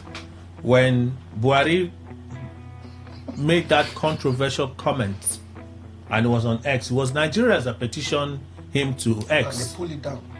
Apparently, they gave him a chance to respond, and he ignored them. They pulled down the post. Yeah. That led to the suspension of Twitter at the time in Nigeria for 6 months. Yeah. But they pulled it down eventually. Well, you can say the president has powers, but these social media agencies, they have their own internal rules. Did the SSS approach this matter correctly? Yes, they say the post is defamatory, is disparaging of the president, is capable of inciting violence, and so on and so forth. They may have cited their reasons, but approaching X, was it the right move? Mr. Williams. Well, thank you. You know, security agencies in Nigeria, you can never separate all of them from the government of Nigeria, particularly from the presidency. Rather than take instructions or rather than handle issues as it arises professionally, the first thing Nigerian agencies or security agencies will do is to approach the office of the president or the office of NSA for instruction. However, it's unfortunate that that is where we have found ourselves in Nigeria. Otherwise, I do not think that it is right for anybody, no matter how highly placed, to refer to the president of Nigeria as being a criminal. I do not think that is proper. We know that what Nigerian leaders do sometimes will be tempted to refer to them as criminals. But that you are tempted doesn't give you the right to even call me, a small me, a criminal. Even if there is evidence, it's not in your place to do so. It's not in your place to make such announcement on platforms such as X. You see, that's why we have reduced, our leaders have reduced this country to this level where what makes news is when anybody, in fact, because if you say something good, is when anybody decides to insult the authority will come after you. Then by so doing, they escalate you, they make people know you. That is the point. What am I saying? Showore, I don't know whatever his reasons may be, but I think his approach or his decision or his choice of words to refer to the president of the Federal Republic of Nigeria. He can be Tinubu today. He can be, because his battle is when he said president, it flies. Tomorrow, today, most of us say Tinubu is not being well. But even at that doesn't give you the right to call him a criminal. So the decision of the DSS, to me, it is right. After all, they never resorted to their usual style of going to catch so and make They to me, I think they approach it the way they ought to. Okay. By going to X, and X too, the way they do their own thing, notified the Showore and say, look, these are the options available to you. And again, he insisted he's not going to delete it. So at this point, I think nobody is above the law. If the DSS have evidence, verifiable evidence, I think the best thing is to institute an action against Showore to serve as a deterrent, so that tomorrow anybody cannot just, because what Showore have done, I'm not a fan of Tinubu, but it's like calling Nigeria, including me and you, criminals. Because Tinubu today represents us, rightly or wrongly. However he's performing, he's still our president. So that's my take. Dr. Wala. Yes, Kelly.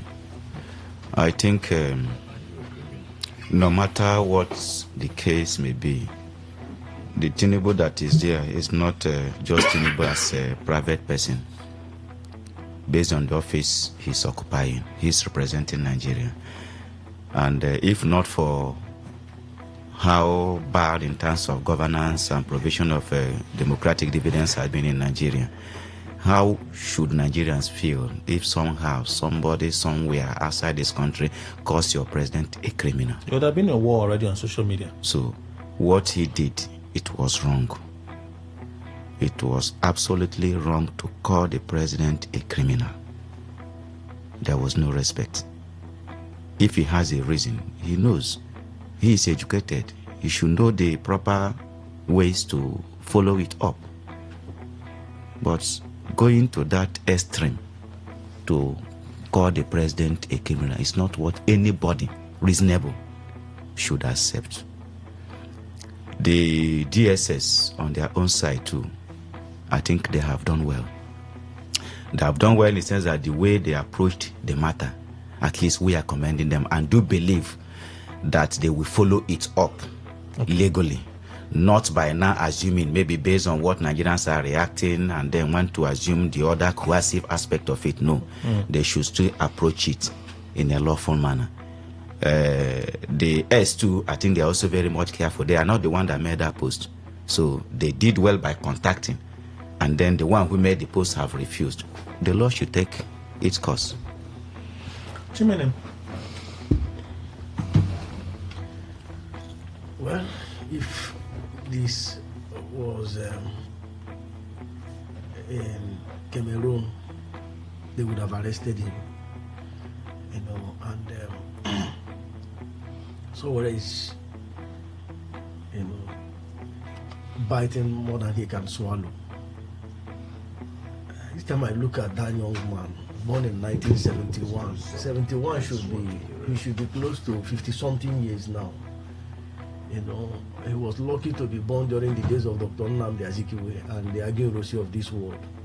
I think people that are born in that age, my elder brother was also born late, was also born in that age. And I look at his attitude when it comes to behavior of life. I don't know where somebody was actually born. They said it's somewhere in Niger Delta, but I don't want to know the place. I don't know if it was actually in a radical ground, but I don't think it's my community. But I don't know if from Ondo State, the people that I've known from Ondo, my friends from Ondo, the ones I met in law school, the way they behave, I don't know why somewhere. He started with revolution now. Each time you see him, and he's the only one owning his party, the man fighting for justice. He is the presidential candidate on daily basis. Nobody contests. That one is not crime. So each time, see, what is good for the goose is good for the gander. You see this attitude of always carrying people. Each time with Barrett, he behaved like someone who belongs to a cult group, which I don't want to talk now. But each time he's always, he don't call somebody a criminal. By virtue of the CCA, Criminal Code Act, Section 373, it is defamatory to call somebody, just say, without even, a court has not, no court in Nigeria has said, look, Mr. President, you're a criminal. And you say somebody is a criminal. It's for me, it's untoward. And I think it's unnecessary. Unlike the DSS we used to have in the 90s, I think by this time he would have been in the cage where they keep chicken hands, fold him there and put him, and nothing will happen. We've seen people, you will be in Black Maria for 10 days. But that doesn't make the matter any better. No, it doesn't make it better. But it serves as a detail. We have seen people who came back. We saw how Ken, we saw how the lives of so many persons were beaten here in Nigeria under democracy. So we must be careful. People must understand that, look, in as much as you are fighting, I heard he owns Sahara, and he also owns the same Sahara, one of this thing in New York, where he employs several persons. And this was what, I don't want to accuse Americans, but I think this boy is being sponsored. Because with the attitude of, on daily basis, even, revolutions, protests that are unnecessary, somebody is always there. I think he should trade with caution. Because for me, you don't just start insulting the president of a nation. And I think President Tinubu is one of the best Democrats. I don't think even Jonathan will tolerate it. Okay. It's becoming unnecessary, not becoming of a person. Comrade Zo. I will not give any of my son that name. Kelly. Or anybody in my community who bears that somewhere. Kelly, I think they say respect is reciprocal. I don't know who is actually fanning the embers of this antagonistic attitude for Sowore. You know, it's not too long he came out from almost the same issue. He called the IG an illegal IG. And when it got to the time, and I don't know if his so-called friend, if I should use the word, who has turned to be a lawyer and an activist too, Deji, is also part of this, because he is the first lawyer that will stand for Sowore. My brother, there are so many ways to go about things, and my father used to say, when you do the right thing at the wrong time, it is wrong, and you do the wrong thing at the right time, it is also the same thing. You don't. My dear, when I saw that thing, I asked myself, if we had had the normal attitude of the former president who doesn't know anything, the former president who doesn't know, he may not have noticed what Sowore has said about him, and also may not have also noticed what security agencies would have done with Sowore. People would have said the man is undemocratic. The presidency has not. He is this, he is that. Now you have a president who is quiet. Imagine how the security agent, when Sowore responded to X, he didn't give them an option. They gave him options. Yes. He didn't accept anyone. My brother, he can't be bigger than the law. No. You didn't choose to say, okay, let me approach the legal aspect of it. Okay, let me delete also, or let me subpedal. You choose not to accept anyone. My brother, when it will happen, I trust Nigerians. They will say the administration is lawless, the administration is this and is that, forgetting that the young man has actually gone above his own constitutional. President Buhari, last time when he came back, he said the actions of Nigerians on social media are across the red line. And when he made that statement, Nigerians reacted because they felt what he will do going forward will be something far above the red line. But now the citizens are going above the red line. All right. Very, very, very, very funny. Sowore should actually retrace his steps. He's going beyond bounds, honestly. Kelly, I may be the only person who doesn't know much about Sowore. Is he a court? Is he a court of law? Let me just know, because like I said, because of my ignorance of not knowing who he is and what he represents, he might be a court of law and I don't know. So if he is not, what gave him the audacity to call the president of the nation a criminal? Does he, in all his education, does he understand what a criminal means? You see, this is activism. But you know, people say it all the time. You see, when even here they want to say it, and you caution them, they say, you are hindering our freedom of speech. You are against our freedom. You see, Kelly, this is activism. I mean, Sowore, because I know that late Gani Fawemi was in this nation, and his second name was activism, and he ran it in the right way. In fact, you will see the aura in him, aura of activism, but he will never cross the red line. Now, Sowore's activism, is it a voodoo type or ordinary type? How can he call the president? See, even what the DSS did is not good to me. By not holding him and then taking him to somewhere. See, Kelly, it is very annoying for somebody to come up, whatever kind of, you know that issue, we addressed it here. We talked about, everybody expresses annoyance in saying this and that, the president has said this and that. How can you call him a criminal because he said there is no longer corruption in Nigeria? And that automatically for you makes him a criminal. I have said it, whatever one is looking for, maybe he will get it by all means, but certainly not money. Because everybody needs money. But if it is what we are looking for, you pursue it in the right way, you get it. But if it is with activism, and you don't know your decent boundaries and indecent ones, you will not get that activism. It won't mean anything. For sure, soon, I tell you, this kind of thing. If the DSS invites him now, and he respectfully goes to them, fine. If he doesn't, they know how to handle him. He must go. I don't want to blame America or any other place on Kelly, because even if America is supporting me, it will not make me lose my sense. No, some may be out of point now because the world power is supporting. No, you know, that is what is happening in Uganda. This Bobby Wine. At a point, in fact, he was saying America will rescue me. But during the election, your money was Ebeni, he is even close to 90 now. So he's at the centenary. He doesn't look at democracy. What the man is looking at how to work with his two legs. So they want to arrest him. He couldn't come out on election day. He was calling Trump. The wine, is it wine? It's Bobby Wine. W-I-N-E. You know he's a musician. He contested that. That means they brought him to come and contest election in Uganda. So he was using all the powers. Each time he's coming from US, he will be doing as if he's an American this thing. They might say arrest him and put him inside. And that was it. Kelly. Yeah, there is one thing here.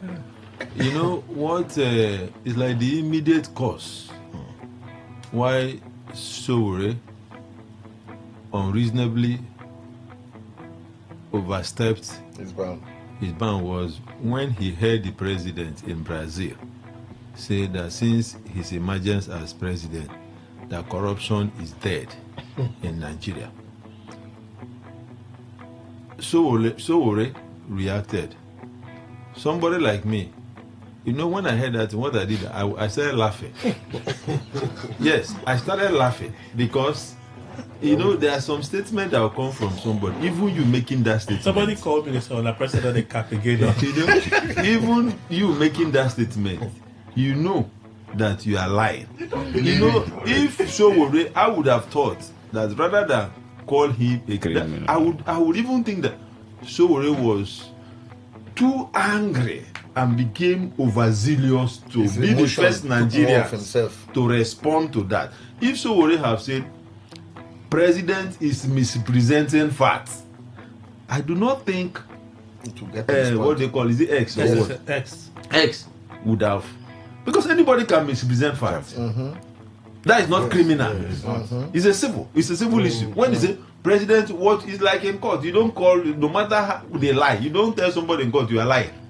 He said, no, what you're saying is not true. If Sowore have said, with due respect, Mr. President, what you said is not true. It's not the true representation of what is happening in the country. I think that would have made more sense, but not to criminalize statements. That's why I don't even know why the So I think he should legal advice he should be careful. He should be a lot more careful. And Deji may be his friend. Deji may be his friend. They should give him legal advice now. But you probably could sense that Sowore is strong-willed. So sometimes they may give counsel, and of course the counsel is either to get. But don't also forget, it's me and you, with all the intelligence, with all the sense we have, we come here, we talk. You know, we have not made headline. You know, there's one thing with Nigeria. There's one thing with Nigeria. Do the other way. The moment you want to be stupid, the moment you want to be officially stupid, you make headlines. Trust me, president will hear you. No, but governors will hear you. So I think that's how I saw the actual post when Sowore reacted to it. I saw that post and I just ignored it. It was Joe Ibokwe that responded. This is almost 3 weeks now. It's almost 3 weeks now since he made the post. I saw it and I ignored. I'm like, I'm not going to spend my time discussing this man's attitude already. No, I won't do it. So I just ignored him. The reason we're talking about it now is because the SSS, they have now filed a petition, and a lot of Nigerians they'll be reacting to this. If we had brought up the matter then to say, oh, see what Sowore said, does it make sense? They were given a spotlight to it. And I said, no, I won't do that. You know, I remember what happened with the professor, this very fair Otome. You remember his case? When he was talking about this shadow government. Shadow government. You know, the same thing DSS did. They took him to court. They took him to court. That's why I said, look, in the case of Sowore, in fact, you remember that case with the Otome? Do you still hear of it? No. Because even the DSS have realized, perhaps on legal advice, have realized that look, what this man did, it's not a good case. It's not going to help you. So I think that is what DSS should have done in the case of not even escalating it. Do just go to court. No, So but X is an international organization. Yes, if that post remains on the platform, continue to someone else will see it. Another person will see it. Continuously. So it will keep circulating. No, see, Kelly, the point I'm making is that if the DSS have taken a legal position by way of going to court, and that thing remains, that Sowore's post remains in X, it becomes a documentary evidence. So there's nothing Sowore asking him to even just like deleting delete it. What will they use in court? Okay. Go to court, get it from S, and then use it to prosecute him. Let's see it's what as if they are begging They him. can give them on the spot what they will use against him. It's too strong. So after all the pleas, all the talk, all the assumption that someone wasn't aware, they've not read the court judgment, blah blah blah. The sanitation happened on Saturday. I heard that in some parts of the states, enforcement was very lax. That they weren't strict in the enforcement of. I didn't hear police arrest anybody. Not some part it was, for me, from my experience, it was. I didn't see any area where they enforced. Even the area where the Wonoseke and Co. I saw an independent platform giving kudos to what they saw. There was no enforcement, though the announcement may be on the other way. But in terms of enforcement, I didn't think they enforced that stuff. No, I told the people that day now that I announced they may relax. I announced it here. Avoid being harassed People and came out, bullied there was no restriction. and flogged by louds. I said it here because I didn't expect the police to enforce that order on restriction of movement. But take it or leave it. They went. In fact, the secretary to the state government who represented Ibas. You have forgotten his name, too, like me. Right now, I'll tell you what. I'm like, I don't understand. These are, if not for anything, these are learned people, meaning they understand ABCD. There is a valid court judgment. You all spoke English in trying to discredit and assume that the judgment did not exist, so that you can perpetrate yourselves as an authority. And then you say you want to discipline and punish people by the rule of law, but you don't have the decency to obey the rule of law. I don't understand it. See, Kelly, there is a problem here. You know the problem is Nigeria. You know Nigeria is a very funny place. That judgment did not say there shouldn't be sanitation in Rivers State at all. What that judgment says is no restriction of movement. But you see how we are in this state. In this country, not even in this country. The fact that the judgment say no restriction. Kelly, do you know that even market women would want to go to market? There's nothing wrong with that. But why is it that it is only when we want to use force that people comply with law? What is bad in cleaning your environment? The worst of illiterates hearing that court said nobody should restrict. Hey, I don't do something. When I dey go market, I dey go farm. Yeah, that is how we understand that. So when you hear people, when you see people, government say, it's not as if those government. It's like the Professor Worika, the secretary to the state government. I'm not his fan because when he took that appointment, I just didn't like him. You know his name. You know, the point is, they know that look, there is this law. One of CK himself, they know that there is this law. Because knowing who Nigerians are, they would want to threaten.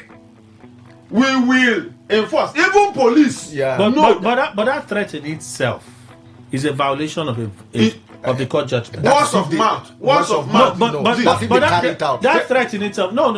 Nobody would have wanted to be out to find out what would happen. But until so, that's when the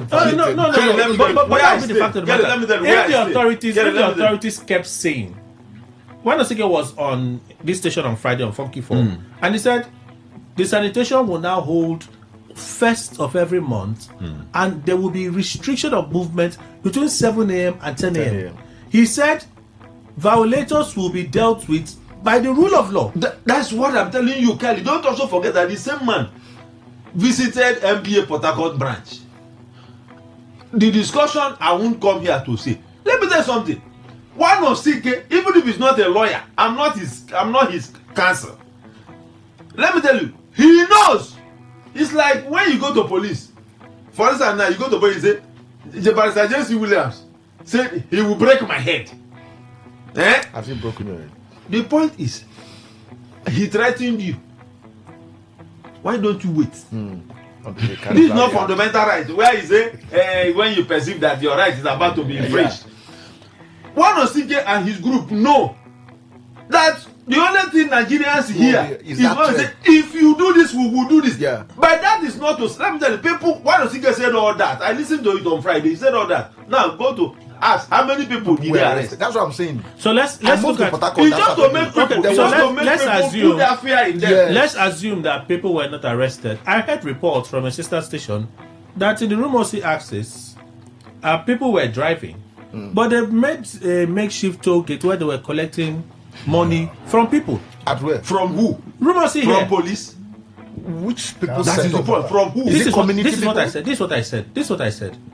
I said the police may decide that in the face of this judgment, we will not come out and enforce. But they can bring out their boys to harass people. The police. When I say they, I don't need to call who. Is it, it is important that we should know law. It is important that every Nigerian should at least know the elementary law. We have to if put us this. Have said this, and you come out on the road that day, not because you just want to tempt the law, make us just through, make us whether they go arrest me. It's if anybody comes out on the road and you see somebody coming to harass you by way of you are under arrest and all that, I tell you, if you know your rights, it's important that everybody should know. Mr. Williams, I appreciate this argument you're making, but those that pay 1,000 naira from Rumokoro to Choba because of the sanitation, who will refund them the money? Who asked you to pay? Who asked you to pay? Yes. When they put tolls on the road, somebody set the motion in play. Somebody by his see this thing that he said. The motion in play. You see this thing that he said. You see this thing that he said that you have been saying on radio. These guys that wear white and black, what they call them, VIO. I encountered them at Mopo 19, GRA Junction by Aba Road. But when I got close to this school at army school at Polo Club there, I had to park. I parked myself. I was on call. I parked and I called one guy. Who is your superior here? He pointed to somebody. When he saw a sticker on my car, he was a bit jittery. I said, I want to know who is your leader, who is your superior. When he pointed, as I was driving, I noticed that those who were standing on the road behind me were leaving the road. I went front again and the next person I asked, who is your superior here? He said, it's me, sir. I said, can I see you? I went front to park. While he was coming, I noticed he was discussing with one or two persons. He didn't know who was asking him. And the next thing I discovered, when he came, I said, enter the car. He entered. I said, do you know me? He said, no. I said, are you people authorized to be on the road? He was looking at me. He didn't know what to answer. I said, where is your office? He said, ROTC Park. Inside. If I go there, who will I see? He said, our people are there. I said, okay, I'm going there. As soon as I got to Genesis and I turned back, I didn't see them there again. As soon as I got to Genesis by Market Square, Evo Road there, Woji, turned like I am coming back. I didn't see them there again. If I didn't know my left from my right, fear. Even to the police. Even to the police, I have encountered them in some certain ways. I understand some of these things, but when you see, just like what happened to our brother then, Kofi Battles, when you see that you are not in the best position to sometimes exercise your right by asking questions, you pass. You know, why should people be threatened? Why should people be threatened when the law is clear? Anybody can threaten anybody to get what he wants. Oh, no. In Nigeria, we're talking about an authority that has been empowered by the states. That's why they say ignorance. We're not talking about Kelly. We're not talking about Kelly, who is behind the microphone. Yes. And my authority is the Constitution and the amplification and all the technology that allows you to hear me. No, that's not what we're talking about. We're talking about someone who's empowered by the states. He has authority. So when he makes a pronouncement, people worry of the consequences of that pronouncement. That's the only way to keep Nigerians at bay. How can we say that's the only way to keep Nigerians at bay? It will shock you that person that made that statement. Mr. Williams, my neighbors that came out and cleaned their front. Good Nigerians. The trash they brought out from their front, they are still there till today. And that's one thing I don't understand. From Saturday morning to today, they are still there. Yes. On the roads, you see the points I'm making. Is it that one of Sige that came here on Friday, and according to you, threatened that if you come out, there will be restriction of movement and all that, blah blah. That is what he said already, right? He knows that me, you, all of us here knows that is not the law. If that same one of Sige, anything happens on this, and he's taken to court, he will tell you that he never sent this thing after that he knows that there's existing law, existing court judgment. But you know why he will say that? Because he knows that you know. Nigerians don't. Let me tell you. I went to the market. The religious group that had service on Saturday, and because of that pronouncement, they cancelled their service. What happened to them? Which religious group do you say that have? These people are Adventists. Adventists is not. Let me also tell you. It boils down to what we are saying. It boils down to what we are saying. All that. If you are ignorant of the law, I have a neighbor who went out. If you have 10 persons, I used to say this thing that if you're driving on, if 10 boys gathered that want to commit a crime, 10 boys. As they come out like this, as they march out, they see the first police van, they see the second one. 2 will drop, 3 will drop, 4 will drop. They say maybe not today they go catch me. Just by citing the police van. The right? fear of the unknown. The fear of the unknown. The same way the group that the Constitution says is your right. This is your right. Someone by his authority makes a pronouncement. They say, I fear I'll make a no come out now. I understand. Either police can arrest me. You have violated their right. No. Kelly, no. That is not the position. You have not violated their right. Something. You see, what Jesse is saying, and I think Ruben, yes, we understand it very well. However, it does not apply here. Yeah. It does not. Listen, gentlemen. One Osike is state-backed, and he has come out with that backing of the state, made pronouncement. You that is violating that pronouncement and coming out on Saturday, why won't you put hand if any group demand for 1,000 from Rumokoro to Choba? You cannot insist you won't pay because you understand the law. They will hold you down there. In the end, you are going to court. That is it not the man that is alive that will go to court? What if they are beating you and at that time you pass out? It's all over. Whatever cases that will be conducted on your behalf because you've killed my brother, you've killed my sister, that one is gone for you, the person that is dead. That is why we have to respect. See, for instance, if I had come out, I'm not talking about whether there is court order or not. If I had come out last Saturday and I must go to where I'm going, they say, hey, Oga, give us 1,000. If I have it, I will give because it will not lead me to that place I'm going. That is why those people were giving. When I heard that news, as you said, you're helping to cause more trouble in Nigeria. No, sir. No. That's I am telling you what happened. That's a situation that those authority made to happen. I'm telling you what happened. You will speak. It's not because is it law? You will speak. No, Jesse, it might not be law. Understand the situation in Nigeria. Okay, let me ask you. You lawyers. You made me know when you said, is it section 305, that the president has no right to suspend a governor? Did he not do it? So are we talking about law or what? Is there a judgment? We have to go for the news. When we come out from the news, we'll continue. Please stay with us. Whether it's happening in Port Harcourt, South South, Nigeria, or around the world, we've got you covered. On air, online, delivering balanced news and unbiased analysis. Today, 95.1 FM. Today, 95.1 FM, Port Harcourt. News update.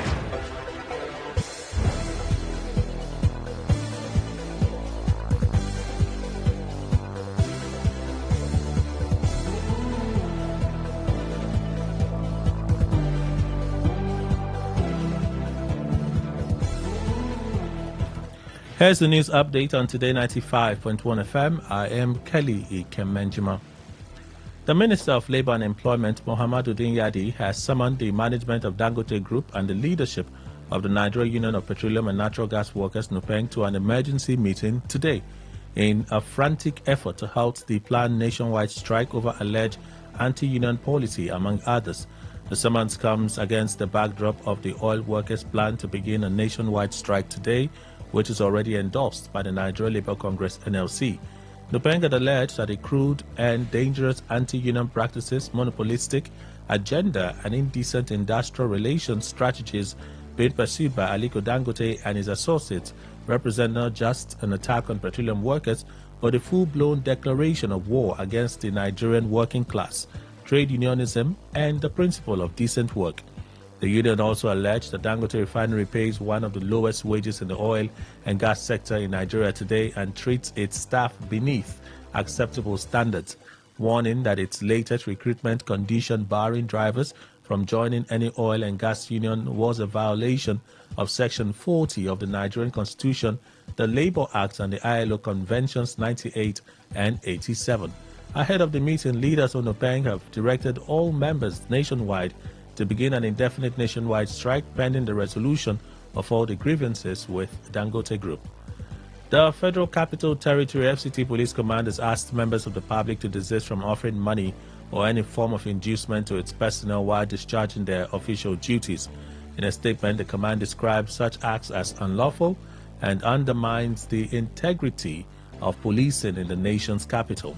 The command, while reassuring residents of its commitment to professional service delivery, reiterated that the Nigeria Police Force is dedicated to serving with integrity and transparency, urging citizens to cooperate in building a safer society. It equally urged the public to report any unprofessional conduct by officers through its Complaints Response Unit, CRU, or its emergency lines. The Military Pensions Board, MPB, has disowned a WhatsApp group falsely created in its name and cautioned pensioners and the general public against engaging with it. According to the relations officer of the board, Ali Mohammed, the group titled Military Pensions Board was created by unknown individuals and does not represent the position of the board. In recent times, fraudulent individuals have increasingly used social media platforms and messaging apps like WhatsApp to impersonate government bodies and exploit vulnerable populations. The military pensioner community, which includes retired personnel and veterans, is often targeted with false promises, misinformation, and financial scams under the guise of official communication. Stating that the board had not established any WhatsApp groups for pensioners or veterans, and also warned that those circulating such platforms were fraudulent elements. The board spokesperson assured pensioners that their welfare remains the utmost priority of the board, urging them to always seek clarification through official contacts whenever in doubt. The Military Pensions Board is a Nigerian government agency responsible for administering and disbursing pensions and gratuities to retired military personnel.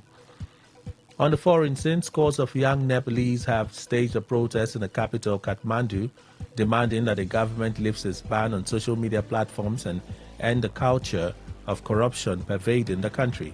Several social media sites, including Facebook, YouTube, and X, have been inaccessible in Nepal since Friday after the government blocked 26 unregistered platforms, leaving users angry and confused. Popular platforms such as Instagram have millions of users in Nepal who rely on them for entertainment, news, and business. Waving national flags, Generation Z demonstrators started the protest with the national anthem before unleashing chants against the social media prohibitions and corruption. Since the ban, videos contrasting the struggles of ordinary Nepalese with the children of politicians flaunting luxury goods and expensive vacations have gone viral on TikTok, which is still operating. The cabinet decided last month to give the affected companies 7 days to register in Nepal, established a point of contact, and designate a resident grievance handling officer and compliance officer. The decision came after a Supreme Court order in September last year. In a statement, the government said it respects the freedom of thought and expression and is committed to creating an environment for the protection of its people and unfettered use.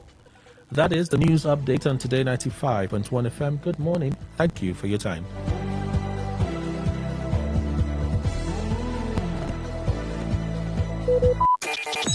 Talk radio. I listen to a lot of talk radio. 95.1 FM.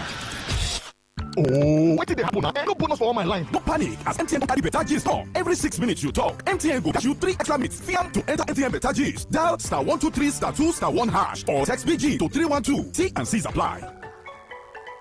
Things no dey easy, but we continue to move. For Total Energies, we don dey innovate for over 70 years to take give honor the ogbonge quartz engine oil, wey dey protect your car and SUV engine dem. Con dey improve the performance and help the usage of fuel for your motor. Quartz dey for every type of engine, whether na petrol or diesel, hybrid or even electric motor. E dey make sure say engine dey perform well and dey last well, and e dey also help reduce smoke, because the work of quartz engine oil na to dey protect the emission control system. Save more as you dey maintain your motor with quartz engine oil, so that your engine go tanda gidigba, con last long. Experience Total Energies ogbonge premium engine oil through the years.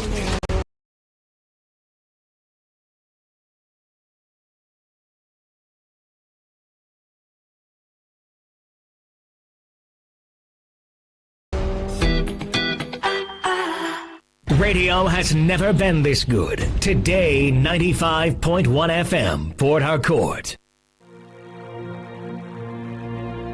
Today is business. Today is a new trend for your businesses. We give you all the information you need to grow your business, new ideas and innovations that keep you earning more and staying relevant. Every day, we engage in business, buying and selling, trading, and exchanging of services as individuals or as a country. Money goes round, it goes up and down. But have you ever wondered what business is all about? And have you ever wondered how you can stand out in your business? Today FM has got you covered every Wednesday between the hours of 1 p.m. to 2 p.m. Learn all you need from professionals on how the country runs its business affairs and how you can be an outstanding entrepreneur and grow your business. Business Today. 95.1 FM, Voice of the People. And we're back.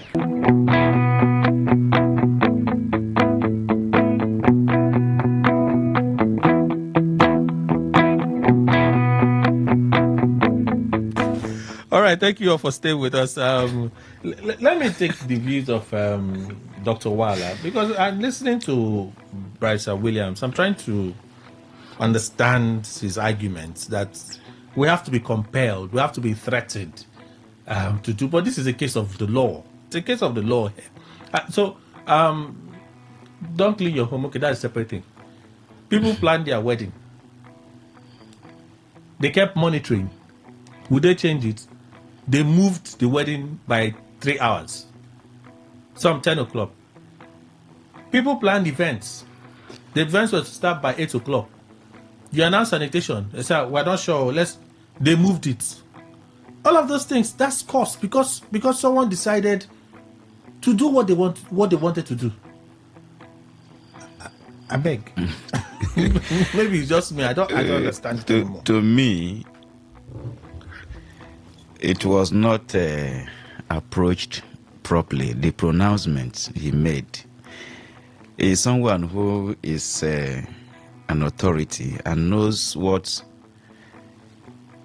could go on at times in the minds of Nigerians, especially when we have noticed a situation whereby pronouncements are more enforced than even court judgments in Nigeria, which we have seen. So creating that unnecessary fear, I don't really think is what a public servant should. There could have been a better ways to speak to the people. In fact, I was even imagining where you have allowed people to go on their normal business, like you want a marketplace to be cleaned up. It would have been better when the people are there and you look at it, it's very dirty. You mandate them to clean it up. You would have achieved a better result than don't go anywhere. Now, when people don't move anywhere, they should clean up. Who will do the cleaning of those marketplaces? I'm talking about public places where people are not being found. Those on the after sanitation. So even at that, it doesn't mean, because when you say Thursday sanitation, does a dumping of waste obey or wait? No, since we like sanitation now. So that's what would have happened. He didn't. We have been talking about this particular issue, on the legal aspect fine, he knows he does not have that legal backing to stop. He knows. He knows? Yes, he knows. If he didn't know, then on that very day, we should have seen the enforcement. So he knows. What we are looking at now is the pronouncements that he has made. You don't use creation of fear to command obedience. That is not the best way to do it. There are some subtle ways you can use. There are some policies that you could initiate which can aid to achieve a better result than saying what, just like as we have said now, because of that fear, have that objective been achieved? People, because of fear, they couldn't go out. Did you know whether even as they are staying in their house, whether they did that sanitation or not? So to me, it would have been the better, let people move on their movements wherever. You just follow things up than to say there should be no movement. People should clean even their houses have been cleaned on daily. I don't think there's anybody that don't sweep or keep his compound neat. What we are looking at is even the public places is where the target is the public places. So where those who would have gone to those public places to clean, you have asked them not to go. Who then does it? Do they hire people? That's what I don't really know. Okay, somebody mentioned here that even some that cleaned up the streets. Okay, what they have cleaned up the west. Okay, fine. The west are still there. Do they move some trucks maybe to move around and then pick up all those waste? Did we see that? So maybe as this has happened now, it will be a call for him to review, okay, what has transpired on Saturday and then find a better way of handling such issue. The threatening people, I don't really think it is the best. You can threaten somebody by a mere words. Okay, a crime may even be committed. Yeah, a crime may be committed. A crime may be committed. A crime may be committed. So let's look at there's this growing row. They said fuel scarcity looms. It's been a long time ahead of looming fuel scarcity. What is the issue? What's the bone of contention here? Dangote is about to roll out his CNG power trucks for the onward distribution of his petrol and diesel across the country. He's getting drivers to come on board, but the drivers have to sign a condition that they will not join the national union. They can join his own drivers' union, but they will not join the national union. The national union say that cannot happen. That you are overreaching yourself. You don't care about this. This is the best summary I have of it. I've listened to many sites. I've read many accounts. This is the best summary I can give. They say for the fact that you insist that your drivers will not be part of Nupeng, it shows that you want to slave master them. That's what Nupeng they are saying, and it is their duty to protect the drivers. The Dangote Union drivers say, we don't need you. We are fine. I also heard that PTD, that's the petroleum tanker drivers, have also come out to say, we don't understand what Nupeng they're screaming for. We don't see a problem here. Doctor, what do you think is happening?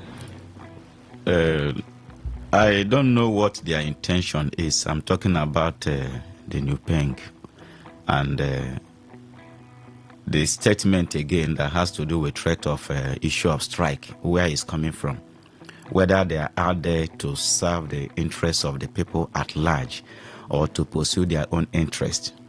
If it is for the interests of the people, I'm talking about the public, and then you are talking about going to strike, because a private businessman who doesn't want frustration, who has a target, okay, of meeting the people's demand. And we are talking about because tanker driver, will you compare them? Is it by force? Is there any law in Nigeria that states that for Dangote's tanker drivers must be part of Nupeng? Otherwise, what is it? I've seen, they said labor laws. So if there is a labor law, the constitution, and if there is a labor law, there is constitution, they should follow it legally, so that people will now understand. Because when they are using this issue of threat now we are equally talking about, we all have suffered a lot that has to do with the impact of going on strike.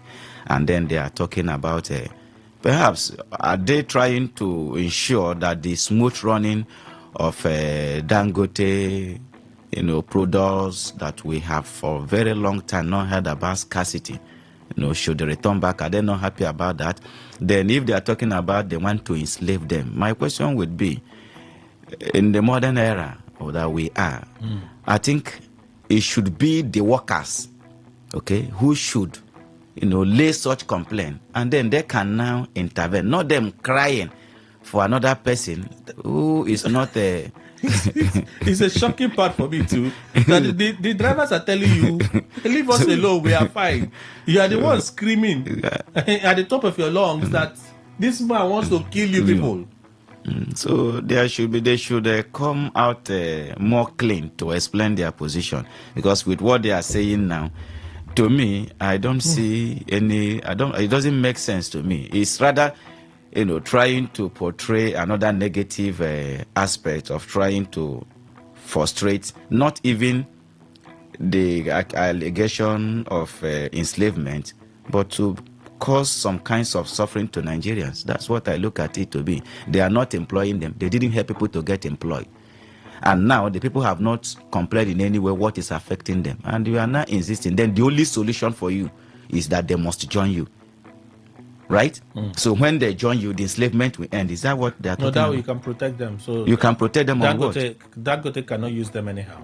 Okay, Dangote is using them anyhow. Well, now. That's what they're trying to do. They're trying to provide a buffer for them, so that whatever happens, Dangote knows that our parent body, we are parents. Our parents are watching us. So if you don't treat us well, we can shout. Our parents will come to our rescue. Now that they are aware of it, it will be more better for them to watch and then have evidence to see that their fear has manifested, and then they will now stand. We have some people can do things based on voluntary service now, right? We have NGOs. We have some people that the problem will happen. They want to intervene, not to compel them. By compelling them to join, are they not also doing the same thing that Dangote is doing? That is it. Are they not also doing what Dangote is doing? These are the people that have the right to choose, and they have said this is what they want. I don't want to be a member of that. Why will you compel me to be? Okay, because I'm not a member, I should not be employed, or I should lose my employment. Do you have an alternative for me? There should be an interventionist role. Yes, role. That's what they should play. This thing has gone wrong. Yes, whether you're a member of our union or not, in as much as this thing is what is happening, we intervene on that. But compelling them that they must join, they let them explain the reason behind it, because there must be an undertone. You don't force people. Do you think this is the final straw for Dangote? I don't think so. You think he would have more issues to deal with? Well, he has been having issues to do with. Even as a private businessman, there must be some challenges. You are dealing with a government. Okay, you're also dealing with some unforeseen parties that may not be happy.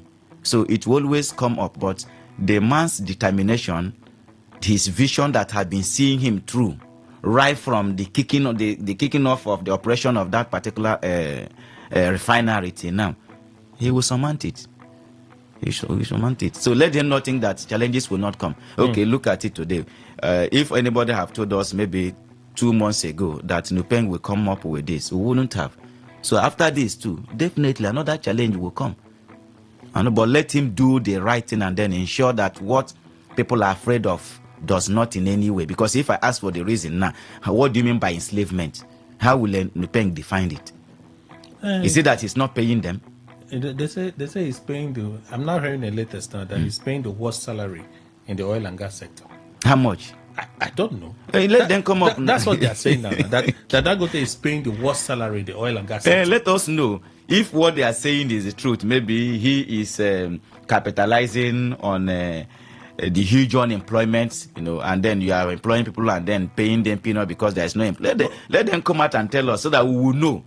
But saying that they are not paying, when this Nupeng, when even those working in government were not well being paid, what was their role? What role did they play? So some of the comments I read of the many, let me read this one share this one with you.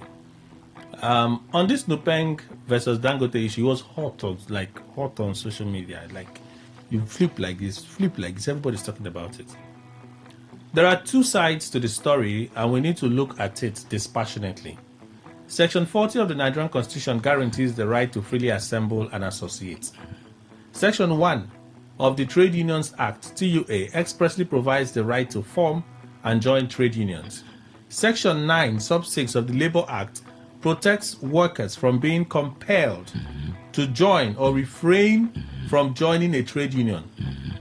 That's Section 9, sub 6 of the Labour Act protects workers from being compelled to join or refrain from joining a trade union. Okay. I think that is where the little challenge now comes. Compel to join or refrain to join. But the central aspect there is right. It borders on what? Right. I have the right to do what? To join or not. Or not to join. So why will Nupeng now? They are not the one compelling the workers, not even the Dangote.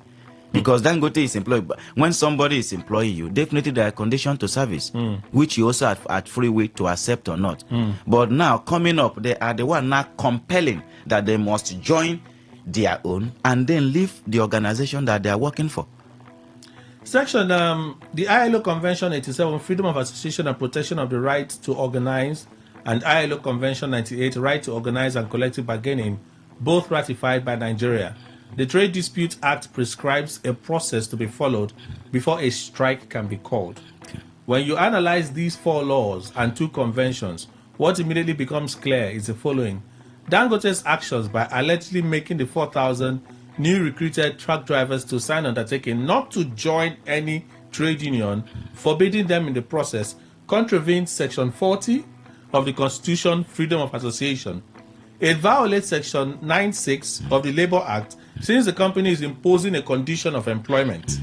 Conflicts with international standards, Convention 87 and 98, which Nigeria has ratified. Nupeng's action of insisting that the truck drivers must be unionized also contravenes Section 40 of the Nigerian Constitution. However, they do have a constitutionally guaranteed right to protest and a legal right to go on strike, which must follow due process under the Trade Disputes Act. The TDA requires referral to Industrial Arbitration Panel or National Industrial Court, exhaustion of conciliation or mediation channels, and lawful strike notice. Otherwise, the strike could be deemed illegal. If none of this has been done, then the national strike on Monday can be deemed illegal. Personally, and this is me speaking as a Nigerian, I am with Dangote all the way. And quite frankly, fed up with the stranglehold Nupeng and its members have on the downstream. But whatever is done must be done within the limits of the laws. Otherwise, we become a lawless society. I like he actually tried. Now, the question I want to ask, why do Nupeng want to go to strike? They are going to strike because Dangote is refusing to comply. Okay, because of Dangote? Yes. They are not going to protest in Dangote's firm? They are shutting down all their trucks will not load petrol. All their terminals will shut down sales of petrol. For Dangote. What do you mean for Dangote?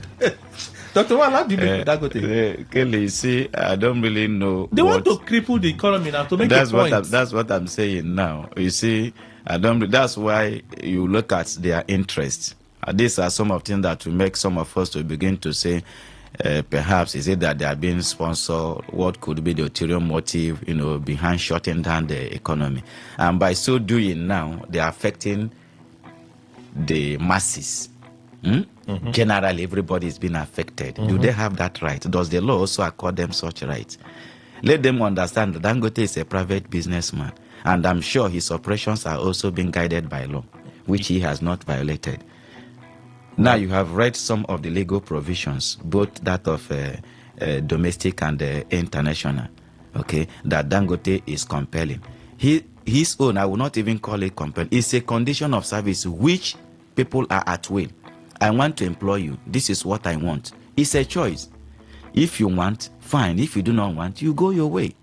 Okay? Then you, the other one, not being Nupeng, what alternative are they providing for them? If Dangote is okay, seems you don't want to go, will they be able to provide job for them? The people themselves, are they complaining? Are they the one that have laid this complaint? So why not allow and then watch and see whether Dangote condition has an atom of enslavement? But that's the strong word that they use there, enslavement. Then they can protest against that one. If not for anything, at least for charitable purpose, that people who doesn't belong to a union, but because you have identified that something is happening to them, you want to protect their rights.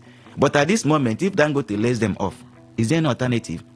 But that is even not the area I'm looking at. But the impact of it, all this has been going on. Is the impact that's making us talk about it now?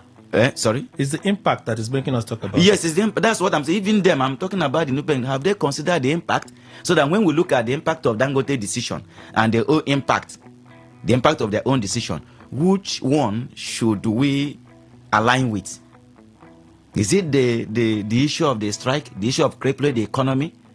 Well, the strike is to call the attention of the authorities to caution Dangote. Are there no other means? So that he can... It would seem like they've exhausted every other means. Let them go to court now. They should go to the industrial court, yes, now. To resolve the matter. Yes, to resolve the matter. Rather than go on subjecting strike. us, yes, onto another suffering. Oh. Yes, let them go to industrial court. That's why I say you read all the legal provisions here. So why don't they take the legal aspect of it than taking the laws into their hands by going to industrial court when they know the purpose is not serving the masses, the general populace of Nigeria. It's not serving. Okay. So at the weekend, Ambassador Chijoke put out a post on his X handle. He said, I wish to inform the general public that I narrowly escaped an assassination attempt at Rumeme in Obiakpo local government area of Rivers State, where I had gone to attend a burial.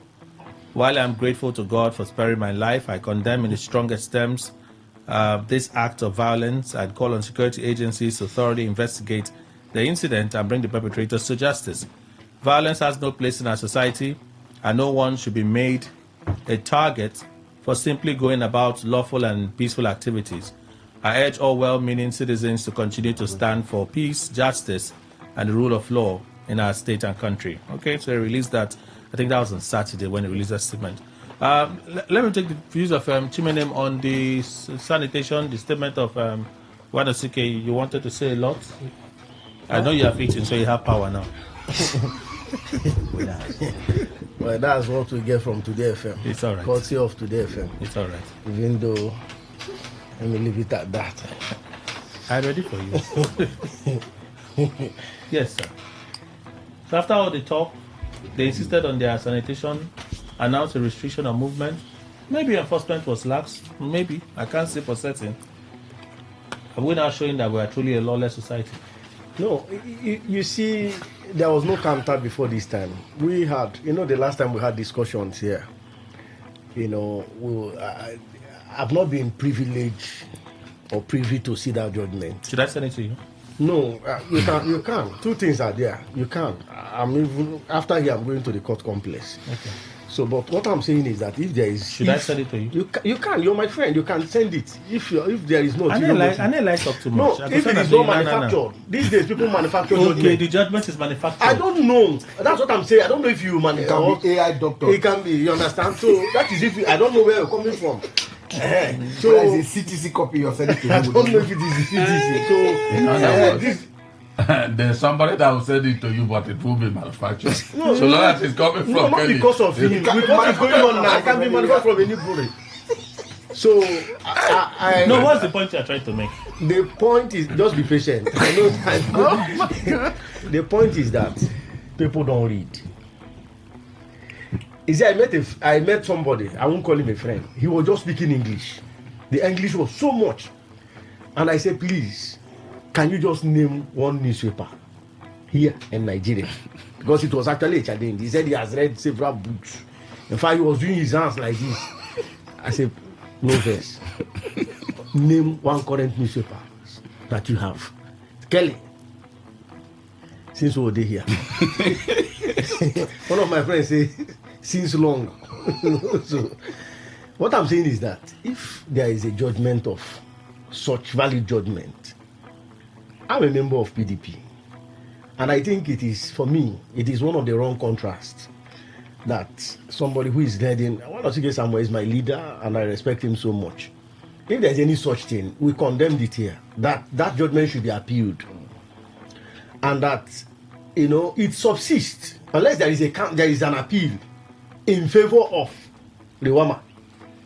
So, but if there is a judgment that is subsisting, then he has to. And we all said it here.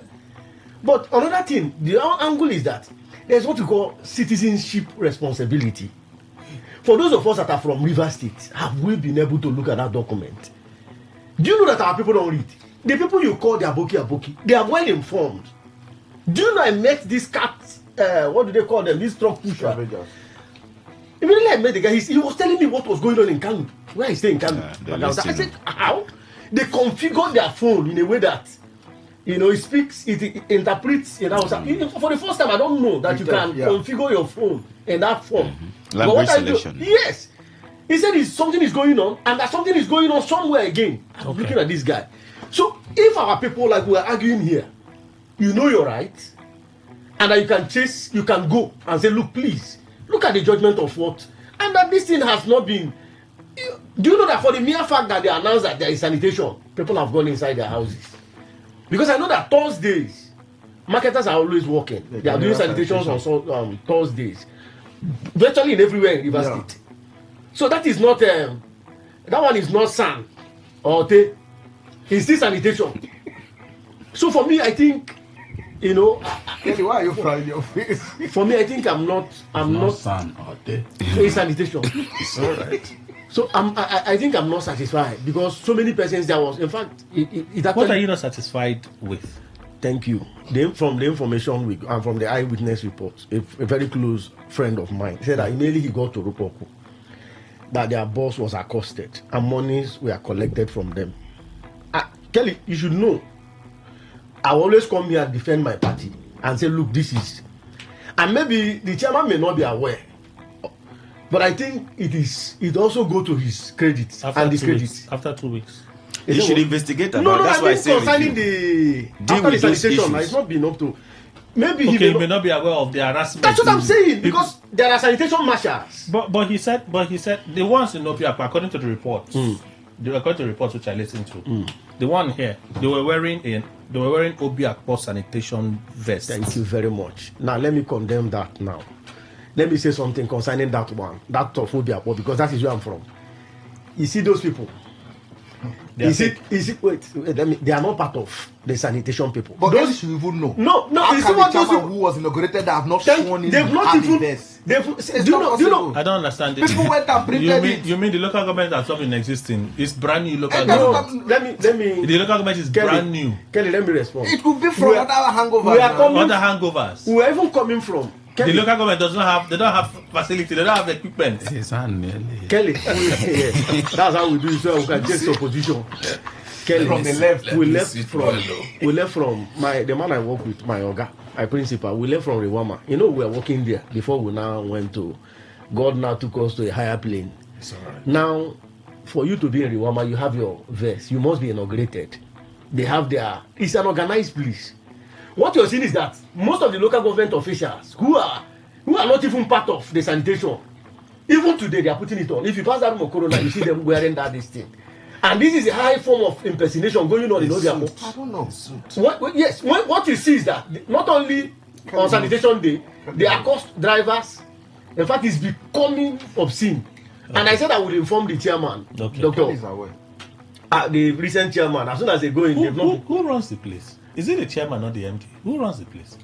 He's talking about what is happening in Obiako. No, the Obiako. Okay, so the officials now. Those people when you said that they are not part of Riwama. As I speak to you this morning, I saw that same people putting on vests. You will see it written there boldly. What they do is that they have dual job. In fact, it's even multiple job. It's like when you see these other people, they say they heal HIV, they heal malaria, they heal all kinds of. So these officials deals with all kinds of collection. And I think Dr. Gift will not like this. But I think he should deal with it. Because I will come on air and condemn it. And I will continue to condemn it. Let the chairman who is my friend, my mentor, and all the rest, let him do the right thing. If there's a subsisting judgment. No. One of CK. And that of Gift Wall, it should. No, I just wanted to confirm. Okay. So one of CK should do the right thing. No, he should do the right thing. Of course, he should do the right thing. If there's a judgment, that's what we all have. Pardon? Yeah. We've all agreed that. No, that's not what he was saying. So we're talking about while all of you stepped out to go and do what you stepped out. We had it. You did, eh? Of course. This Nupeng and Dangote drama. Nupeng said they are going on strike. Why? Dangote has refused. Mr. Nduko, you've spoken on the sanitation issue. Now, you were speaking on it before I went to the news. I think so. I can't remember. See, you said it. Yeah. You were speaking on it before we went to the news. It's not everything you should say. You are the last person who spoke. Yeah, before we went for the news. So, the parent says you can. Okay, Dangote is employing drivers. Yes. Heavy duty truck drivers, right? For his CNG powered trucks to commence effectively his distribution of his products, right? As part of the employment, they are conditioned not to be part of Nupeng. Union he has his own drivers union, so they are allowed to be part of his drivers union, but they are not allowed to be part of other unions. Nupeng say no, you cannot do that. That for the fact that you are compelling them by way of a condition to only stick to this union, you are breaching their rights as workers. So we have a right to speak for them. But the funny thing in this whole gist, from Friday when I started hearing the gist, is the drivers say, we are not complaining, leave us alone. That's the funny thing. The drivers say, we are not complaining, leave us alone. No parents say we should ignore the drivers, they don't know what they are saying. That Dangote is expressing himself as a monopolist is beginning to take shape, and that's what is happening. So they are fighting against it. Because of that, they are going on strike today. So they say the fuel scarcity looms. Years ago, when we hear scarcity looms, we start looking for where we buy. But there was a rush. There was actually a rush at most of the places they are shutting down. Yeah. The one at this morning I observed it. There is a place at, let me not call, but somewhere at Rupoko axis. When you follow the Lepoko and some areas, there is a rush. There's a rush because Petro has also announced that they are using this opportunity to join Nupeng to go on. I think one of them wings said that they won't be part of it. One of them wings. Pity, the petroleum tanker drivers say that they don't want. That's the drivers union. The level of disunity, not even unionism. In fact, that of a petroleum tanker driver should even be the one. Yes, the first. Should be the one to speak for. So which means they align with Dangote drivers' position. Yes. So please, we had there's a meeting for 3 p.m. today. What is this? You said you heard this. There's a meeting for 3 p.m. today with the Minister for Labour and Employment. So see how they can. I think the president, some of them are saying they will not. That they insist. No, they said they will attend the meeting. They will attend the meeting, but they are not calling out the strike. Yeah, the strike will go. The strike will go. So I beg, should we suffer because of this matter? Chimene? You see, when you look at the history of the labor activities, beginning from I think Ayuba Waba is still there. No, they brought another person. Ayuba Waba? No. What is his name? Ayuba now used to be there. Joe Ajel. Are you referring to Joe Ajel? No, not Joe Ajel. Because after Ayuba Waba, it was Joe Ajel. Don't go see Nana. No, those to tell you that I don't look at their chapters again. These are unholy kind of. I should be reading something more important, not about the labor union. Because the last time But you know that offense to tried to co-join. Is that what? They put it the one with okay. Now, what I want to say is that's Kelly's brother. No, Kelly is more refined now in everything, even though he doesn't that's why pacify me. He's too polished compared to that. Now, you see, when you talk about unionism, they ought to work in unison. They ought to be together. Now, there is a huge compromise. I've been part of the labor union here in Rivers State where they have to co-join activists to be part of them. We matched. I don't want to call the person's name because the person is no more there. Actually, but you are refusing to call people's name. No, you are becoming more. No, I'm in my good mood. I see that. Now we were asked to march down to Government House, but while we were going, there was a little compromise which I'm not part of. I now looked at the compromise. I said, how can we confirm you're not part of it? It's not bad. I'm not the first person to look at brown envelope. It's all over the shop. So you can get the empty one and the one that is filled with something. I may have collected the empty one. So when we were marching, there was another that we shouldn't stop. All of a sudden, people started coming back. Doc, I don't want you to laugh. I said, the man that was with me said, let's go. That his stomach is biting him, let's go back. I said, he wants to defecate or what? He said, no, that this thing that he wants to take, he doesn't defecate anywhere except his house. I said, then go home. No. I said, no, I'm going there. He said, no, that I was invited by him. You see this thing, it's who I said, I'm writing something on brand envelope. It's almost coming out. Because there is a force of attraction that you can't resist. From that brand now, envelope. and I told this guy, and he comes on air, he said, let's go, that you will tell me something. Chief, from Garrison, we didn't come with car. I was surprised. I saw the guy said, let's go inside. And he's a friend. Let's go inside. So, me, I won't lie. I just had to join the car because and then one hardly see AC and all the rest. The whole place was chilled. I said, okay, let's move. Oh, go to. I said, I waited. And other people that followed also. I said, won't you defecate again? He said, no, that the thing has gone out. And this thing comes and go. My brother. Do you know that movement died at a spot? Because something came out from government house, which I suspected. I don't know the thing. No. There was an address. Do you understand? Now, Kelly, that movement, we have to. In fact, there was an information from the national. That's when I knew that this union of 18 is a network. When once they reduce to one state, the other state will. So they say everybody should withdraw. Ha! We now came back.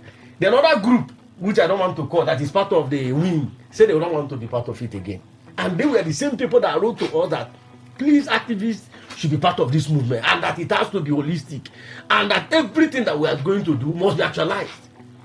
But compromise. And we came back. When we came back, I asked my friend, I said, what is going on? He said, you cannot do anything and separate from the national. The national is they are the people and that they've had meeting. I said, but the course of action started in the state here. And it's a movement for solidarity for the state. So we have to show course. Even though we have to, but let us actualize it today. He said, please. In fact, that I shouldn't come again. So what I'm trying to say is that there is no togetherness. And the same workers ought to be subservient. The law covers them. It does not matter what you want to. The name is labor union. And so there is not to go for vicarious liability. If anything happens, it goes to the national. So why say you don't want to be part of? There is a power that is going on, which I don't want to call. The man called envelope, the brown envelope. And the people, if the same people are saying they don't want to be part of it, then there is something going on. And that is the same thing that is going on in all of the labor union in Nigeria.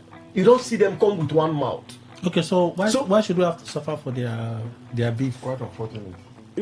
Yes, we have to suffer because there are no exemptions to this rule. The law permits them to go on strike. And when you call for but there are things, there are channels you have to exhaust before going on strike. That is it. You have to discussions, all the rest. But once there is a compromise comes in anyway. Remember, there is a political undertone to all these things most times, whether you believe it or not. Sometimes it's just to stir up the polity. Sometimes it's also to affect other people. The Dangote is fighting, seriously. There is an information that is coming from other quarters. Mind you, the political angle is the one. That's what I'm saying now. That the federal government has an interest and a chip from Dangote that they will be indemnifying. So if there is an indemnity, because ordinarily the president ought to say, look, please follow the union. Because the union is the umbrella body, covering all the. It does not matter whether a group of persons are saying we don't want to be. You don't even have the right to say so. Because the union represents. The essence of that unionism is to represent the plight of workers, and you're a worker. So why will you even say, because of is Dangote on his own? Is it a country of its own? There is a huge compromise in terms of political angle. Let me not. And why I'm saying this is that, why we are going to be suffering this is that, what are the sections? Ordinarily, if we are running a constitutional democracy, these workers, this union will have to consider the plight of the people. School is just resuming. You have to consider that. Secondly, you have to just go on round table for discussions. Then if the window of resolution doesn't come in, then you can hit. But what is happening is that there is a fire brigade approach. You don't even consider the people. And that is why federal government is saying that if you go, no work, no pay, and what? That most people that are going will suffer. So, but let there be a window where they will say, please, before you go on strike, look at the consequences, and you look, give a facelift. It's like what is happening in the medical sector. You see a man with a wound, a gun injury. what the doctor will say, have you collected the card? Blood is gushing out. Meanwhile, the medical rule is that please attend to. But what you're seeing is that where is your card? Somebody is dying. The man you're asking for card is even dying. All right. So we need to have the multi-door court. Let there be a robust discussion. And federal government should also learn how to. These stopgap measures are not even good. When once there is a problem, why not solve the problem before these things? Okay. So for me, I think there is first of all, there is a compromise, both on the part of Dangote and the part of federal government. Sad enough, that's the reality we have to face right now. Sad enough that two elephants fighting will have to lead to the grass, which is me and you, actually suffering. Like we already said.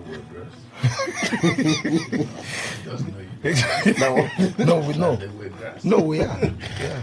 And I guess it will also be if you are not, when taxi drivers no longer see where to buy fuel, you suffer too. That's when you know that you are because this morning as I was coming, one thing, like Chimenem said, one thing with Nigerians, when once we hear certain pronouncement, we know the actions will definitely affect you and I. You see panic buying, you see rush and a lot of things. When I came out this morning, while I was going back home yesterday, I noticed I had my reserve showing. I've gotten to, I couldn't go back again. So I said, when I'm coming to the studio, I drove through the East-West Road. I got almost to the hold-up at Rumosi. There was no filling station open. I was like, what is going on? Already. I said, based on what we just heard over, it has already started. So automatically you will get to know that the grassroots will definitely suffer. And like Chimenem said, one thing that they don't consider is this September schools are to open from today. And you are already starting with this. I think there are some certain things, this people claim to be, they claim to be a nationalist in their various sectors, but their action speaks different. At a point like this, you consider the disadvantage and the advantage, and then you give some windows for negotiation. Within that period, the warning might be out, but within that period, you give some leverage to see how Nigerians could, manage it. Because, my dear, Nigerians, even when the circumstances are calm, Nigerians are suffering on a daily basis. So I wonder when issues like this could become, and on the other side, I think there is a huge compromise from the Dangote. I will not just look at it from the monopolistic angle of it alone, because it's just like when my late brother had, we had the issue with the Nigerian army over the death of my late brother. When I was chasing for his pay from the NFF, that's when I discovered that the employee has this tendency to kind of over-influence situation. Why did I say so? That would be the employer. The employer, sorry. That's employer. It has a certain extent to over-influence the employee. Yes. Why did I say so? On his contract, which I requested, they failed to give me from the club, they failed to give me from the NFF. I pursued it to the point where when I later got to discover what was in the paper was not what was paid him. That's why Nigerian players are not allowed to. Nigerian footballers currently also are not permitted to join this union. They have a players union that enforces for their welfare. It was on that note that I discovered, so this is a kind of an organized crime for the drivers to have told that somebody is fighting for you against your employer. They say no. And you said no. Something is wrong. Something is wrong. And one thing, they've driven this mindset to get job no day easy for Nigeria. That one way you get hold and tight. If these people claiming to fight for you push them too much, on I will lose on a job. That's where I'm even expecting that the Nigerian government should come in. I'm expecting that they should come in to really ascertain what will be the reason why people where you fight for say no. And you know that you are indeed under an on an atmosphere to work that is not palatable. Yeah. And yet you said no. Something is really wrong. You know, when a kidnapper gets in the vehicle, gets to the checkpoint, and police is asking you everything all right, you said yes. Check very well. There's a gun behind. They not ask the victim. You are there. You are seeing security men. They are telling you, these are my brothers. Are you sure? You said yes. You are even. You can't see this one's face. It looks like me. And they are kidnappers. You can't talk. They've already told you when you get to the checkpoint. Smile. Policeman, check very well. The man is sitting under a keg of gunpowder. That's how these drivers may be.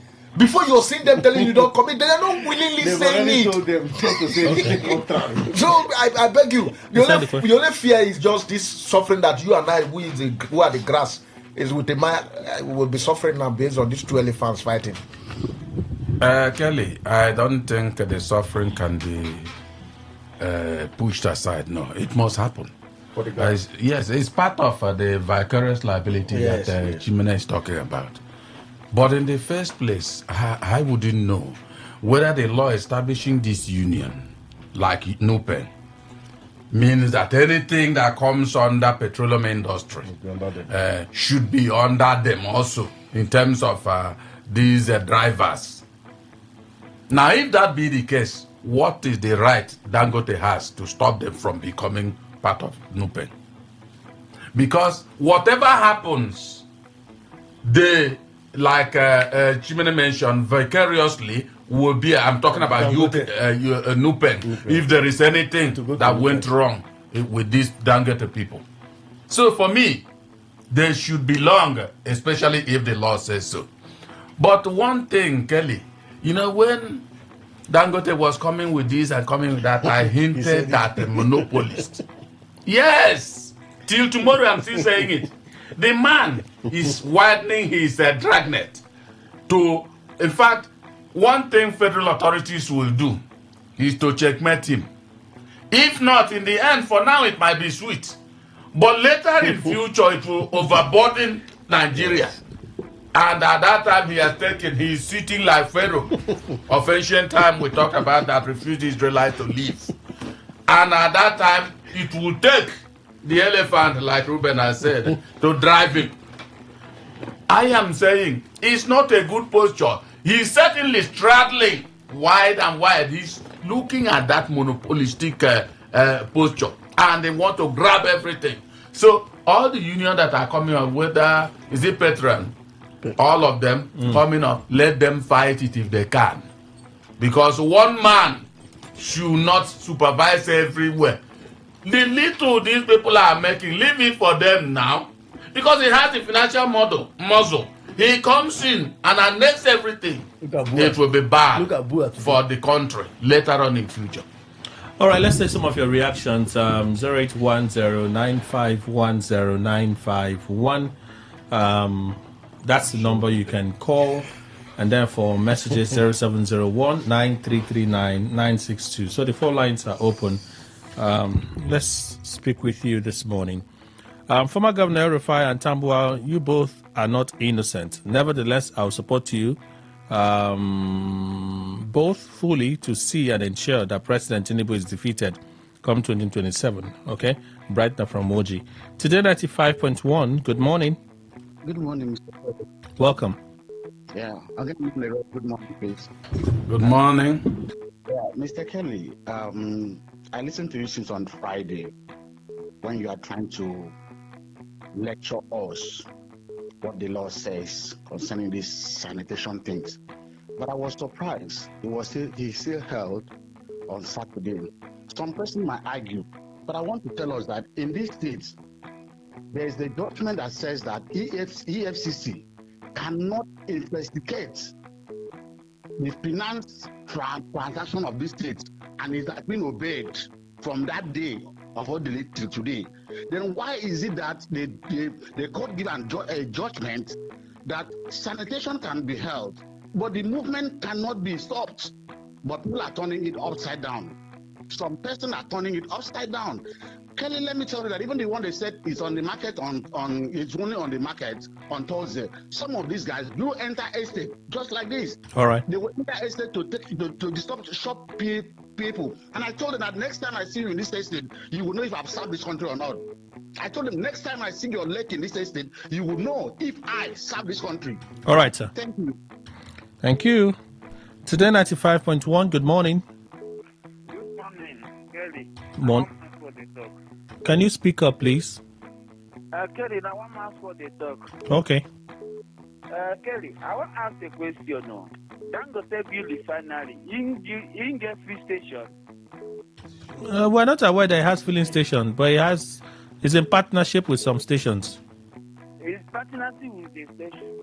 Now, if one Dangote wants to survive with this plan, he's supposed to build free station all over the state, the whole of government and the village, for him to survive.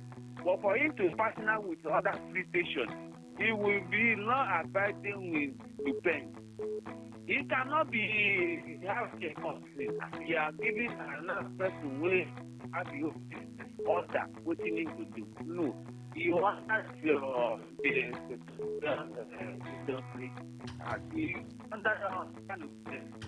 the signal is really not clear, but thank you. I think the point is made. Today 95.1, welcome. Hello, Kelly, good morning. Morning. My friend, General, good morning. Good morning, my brother. And Mr. Now, good morning. I want to say this. We are quick to react to this Sowore case. I think Sowore knows what he's doing. He knows how to look for the trouble. And the man, Tinubu, knows the truth about the accusation. That is why he's not reacting. And so Sowore wants him to react so that he will tell us why he's criminal. You understand that? So Sowore, I believe he's not a thief. He knows what he's doing. And that's why they advise him to put down this post and he says no. I believe he knows what he's doing. Okay, thank you. Today 95.1, good morning. Good morning, Eddie. Morning, Norbert. Thank you. Eddie, I want to ask one question. Is DSS working for Tinubu or they are working for Nigerians? Because the last time I checked, DSS is supposed to work for Nigerians, not for the interest of the president. It goes on to show how weak our institutions are. Institutions wait for the body language of the executive. That is why today in Rivers State, we have court case that is close to 6 months in court. No attention has been given to it. So why is the DSS bringing a backdoor for someone necessary? Thank you. Well, just in case you don't know, that person is the President of the Federal Republic of Nigeria. That president is not you. The image is very important. Today 95.1, good morning. Can you hear me? Hello. Yeah, very good morning. Hi, Muriel, welcome. Thank you. This is Dr. Woman. Well, I want to greet your guests as well. Good morning, everybody. And good morning. What the banks have said this morning, and I think it's a good one. Look, the sanitation boss needs to know that you cannot use a wrong to achieve a right. Let's look for ways to look for ways to respect the law so that we can build a saner society. Look, if everybody begins to flop laws, even the sanitation boss, all of us will run away. Trust me. And then Dangote is like a poor child. You know, he gets everything his way. Anything goes, tax-free, duty-free, even zero loans from CBN. So he's so used to getting it his way. For once, I think Nigeria should support Nupeg. If he wants to get workers, everybody should be under one roof. If he wants to get truck drivers, everybody should be under one roof. Let's support them, because if we allow Dangote go the way he's going, trust me, Kelly, who can stand him when he gets to that point where he's aiming. So I think we should support Nupeg. Thank you, Kelly. All right, Muriel, thank you. Good morning, today 95.1. Hello, good morning, Mr. Kelly, Chief in the Queer, and the guests in the studio. Bless you with you and the bad one, all the bad politician, wrong things that is happening here in Rivers State and Nigeria at large. Mr. Kelly, you see, my man Chief in the Queer said these people, they should leave them to be getting the little things. The little things is not little, looking at how they are getting it at the detriment of our expenses, where they are extorting us systematically on every slight provocation or whatever that has transpired between them and the government. this Nupen will just come and have a crooked way of making the fuel price to rise and making us like the rat who will be eating somebody through and be blowing breeze, making us thinking that they are doing it in our favor. Now Dangote say he wants to be distributing it directly. What is bad about it if they have been preaching all this their fake gospel that they are doing things for the good of Nigerians from the time past, whereby we know it is not good? Why shouldn't they allow it to fly? Thank you, Sam. Today 95.1, good morning. Hello, good morning. Morning, sir. I am Chino calling from Ajib area of Port. Kelly, I want to comment on Nubank and Dangote. You see, the petroleum sector is the last wire of Nigeria economy, and it's very good for one person to be in charge, to take control of that. That will be a dangerous thing to the Nigeria economy. And again, I want to ask the lawyer concerning the judgment which somebody went and against Rwanda. Whether judgment is lasted for 5 years, can still be, appeal. That is my question, sir. All right, thank you. Let me ask Chimene, he's a lawyer as well. Can a judgment that has stayed for over 5 years still be appealed? Depending on, because what you're seeing now is not a land on it where you have, it can go at evolution. It has days to appeal. At this point, the judgment still subsists. So can it be appealed? It can be appealed, but after almost 5 years, it can be appealed. But it has depending on the lifeline. But at this point now, this matter still subsists. It cannot be appealed. It may have gone at evolution. All right. Today 95.1. Good morning. Good morning, Charlie. Morning, welcome. My name is Obisike. I'm calling from Ibuta. Okay. Chimemeka. Dearly. Issue of Nupen and Dangote. I don't know what Dangote want to turn into this Nigeria. If Dangote become a mosque for America, I don't know. Nigeria will be paying Dangote. Dangote should allow the store driver to join Nupen. That is normal. You should allow them to join. You want to use them. You want to use them like a pack. I don't know, like a rag. Allow them to join Nupen. That is my own. Thank you. All right, thank you for sharing. Welcome to the 95.1. Good morning. Morning, Kelly. Good morning. You guys, good morning. Kelly Clever, calling from Port Harcourt. Welcome, sir.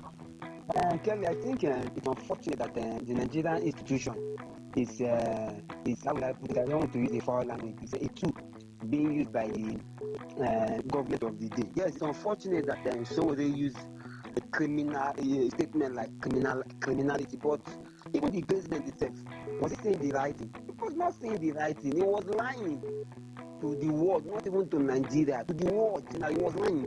And somebody used a statement like you are using the institution to fight against it. But I think it's unfortunate. Nigeria needs to stand at it and Nigeria needs to talk against it. The president and the government of the day are not being sincere to Nigeria. Thank you very much. I God bless you guys. Thank you. Okay, so this one, then another one. Today 95.1. Good morning. Yes, good morning. My name is Rin Samson. I'm calling from the city of Ababu. How's your legislative head now? God bless you. I sent you something in your WhatsApp concerning my plan. I don't know whether you've checked it. Okay. You check your WhatsApp, you see the station of my plan. I've sent everything in WhatsApp page. Let me react on the station of human concerning this citation. Not much within a certain support of when it comes to the neatness of rivers. Sometimes we feel cautious by respecting the courts.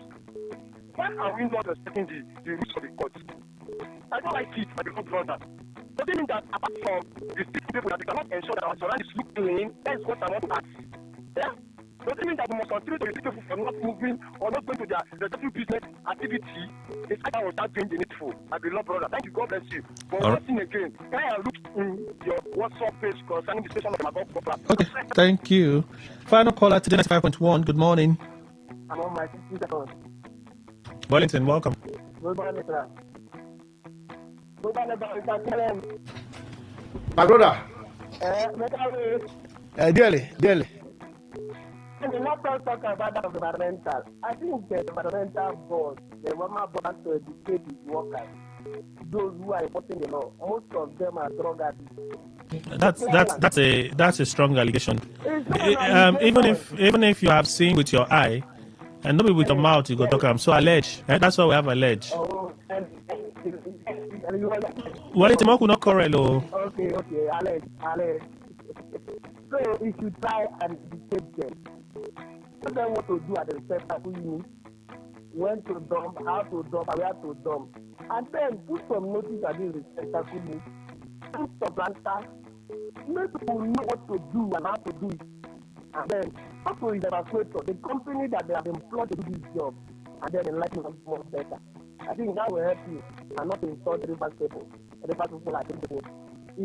Wellington, I've tried. You use notes, I don't try. Thank you. Let's read some. I read one. There's a voice note here. Let's take a listen. Kelly, the man is the man for the prophet. Kelly is a trend already. Something happened 2020. Kelly and everything is a trend already. I in the same level. They didn't go to be careful campaign. They were using buses to block the road, and they said they will find bomb one of the buses. So that is APC. That is what L5 was saying.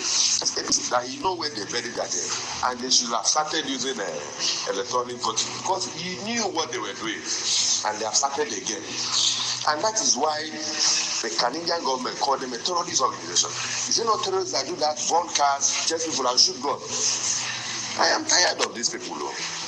It's unbelievable. Look at spread of killings all over Nigeria. And the president is doing nothing. Because he appointed a head of the police that is retired because it's his boy. And he has nothing to lose. So he's careless about what is happening in Nigeria. Thank you. Okay. That's how you feel. Morning, Kelly, and Happy New Week. It's practically clear that the attack on opposition parties in Nigeria is orchestrated from the center and with the support of security agencies. It's unfortunate. It's an unfortunate trend. This unfortunate trend has to be resisted by every right-thinking Nigerian. This nation is for everybody, not for a group of. Okay? Michael Sunday sent that one. What happened in Lagos and in some other states, allegedly, via the soundbite on your station, is an ill wind. It seems some persons are determined to bring this patch democracy, which most of them never played any role in the struggle by G34, led by late Dr. Ekweme. I wish them well, but may they learn from history of 1966 and 1983 from Kano. Thank you, Kano. Good morning, Kelly and the eminent analysts. Those who are always against state police creation with the excuse that it will be hijacked by the governors, the federal government use of security agencies against the masses. Why has that not stopped the country from having security agencies? The SSS are there. Innocent Nigerians are massacred on a daily basis, but they are concerned with Shore's posts against Tinubu. It's a water country. All right, thank you. Good morning, Kelly and the good morning, Kelly and Kabal. Please help me and ask him. Beg. Greetings to you and your guests. The last time I checked, no court in the country and outside the country have declared Mr. President a criminal unless Sowore has something to tell us that we don't know. If I can't have you, no one will. Woman stabbed to death. What a jealous lover. Some jealous lovers hardly walk away after looking at what they have spent on their partners. But killing your lover because of a misunderstanding is not the best option. Thank God, Ability Atobu, you sent a message. Thank you. A voice note. Good morning, all. Good morning, everyone. Elizabeth. Concerning Showore, please, Nigeria should ignore him. He's planted there to distract us from the main issue. Showore is part of them. I say it with full chest. So, let me tell you, Uncle Kelly, if you are the one who made this tweet, no one will petition no one, and you pick this standing. The NYC girl, we have many of them, many issues. No one petition, no one writes message to anyone. You be picked. Let's forget all these things. Showore is part of them, and they are playing them. They are distracting us. The way Reno also do, let's ignore him the way we do ignore Reno. Let's ignore everyone. Ignore them. Let's focus on the main issue. And for ADC, you won't know what is playing out. They just want them to. They are just scared. The sitting government are scared. So the only thing ADC advice, they should do their thing secretly, the way they have been planning. They should just do it. I don't know how they can do it, but really, this has to stop. This is democracy. It has to stop. It has to stop. Thank you, everyone.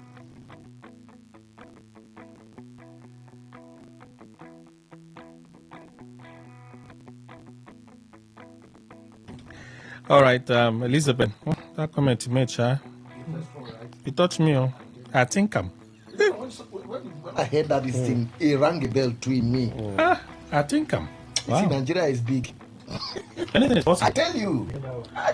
Same Nigerians, including Sowore, that lambasted Buhari for saying that Nigerians are corrupt in a foreign land. Now the same people lambasting Tinubu for saying that there's no more corruption in Nigeria. DK. Okay. Melody report on Sowore's matter. We're taking the matter out of context. It was insult to Nigerians for the president to talk as if we're all fools. So within the context of the exaggerated lies of the president, anyone could have called him the worst name. Ogayama would always ask, why are we drinking Panadol on another man's problem? Okay? There's a kind of lie you would lie, even the devil would be shocked and will call you a lie. Okay? I'm not sure what you're trying to say, but I've tried. Let me read a few more so we leave here. I suppose already, if not for people like him and a few others that are audacious and bold, all of us in this country would have been doomed and boxed under.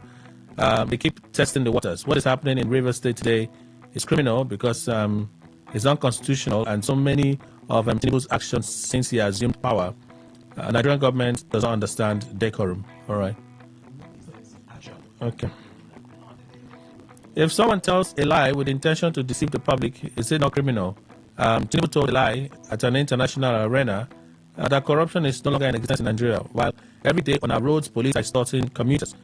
Meanwhile, corruption is not only in Naira and constitutional infringements by government officials are the worst out of corruption. Steve from Port Harcourt, that's the message you sent. Okay.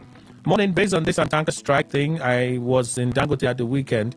Dangote has brought in new tankers, over 10,000 packed at the refinery. I saw it with my eyes. He'll be supplying directly to you. That is the plan. His truck will bring it to you. Okay. Okay.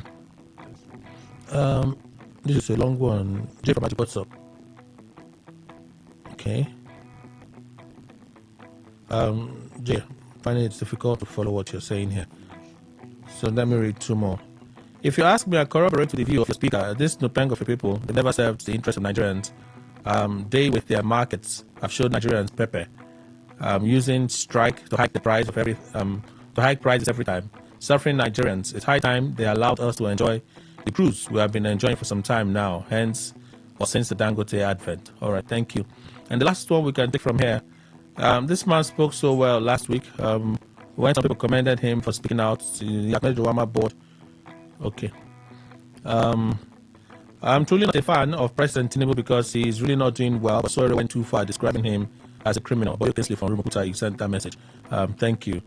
All right, let's read a few here from... Okay, I see those messages pouring, so let's see. The statement from Senator Tambo concerning the political AI is laughable because it's too late for him to discuss their relationship. For verify, let's stop to explain because their strategy can't remove the Gaban. Gustav from Port Harcourt said that.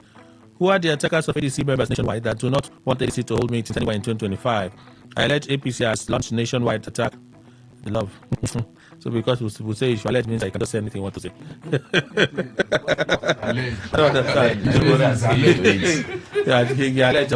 That's how it works.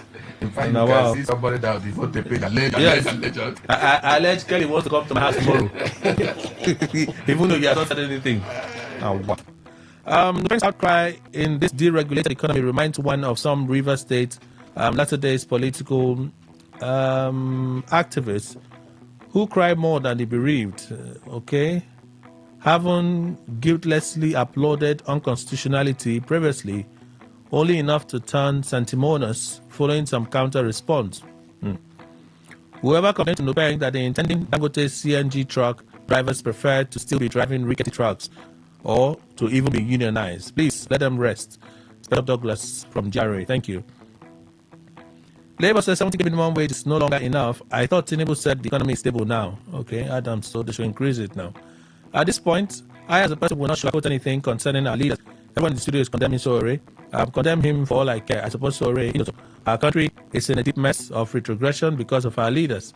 Why will our president go to Brazil to deceive the world with lies? Bob from Port Harcourt. Thank you. Okay, next one. Thank God that I read the message from you already. Please, who is a criminal? Let's look at that holistically. There's a statement one will make. You can say that it's criminal for me to say certain things, but that doesn't mean I'm a criminal in parts and parcel. Just trying to make common sense. So what's the common sense Shore said, this criminal. Shore did not, he didn't refer to the action. He called the man, he said, this criminal. So if you don't read them, say read them.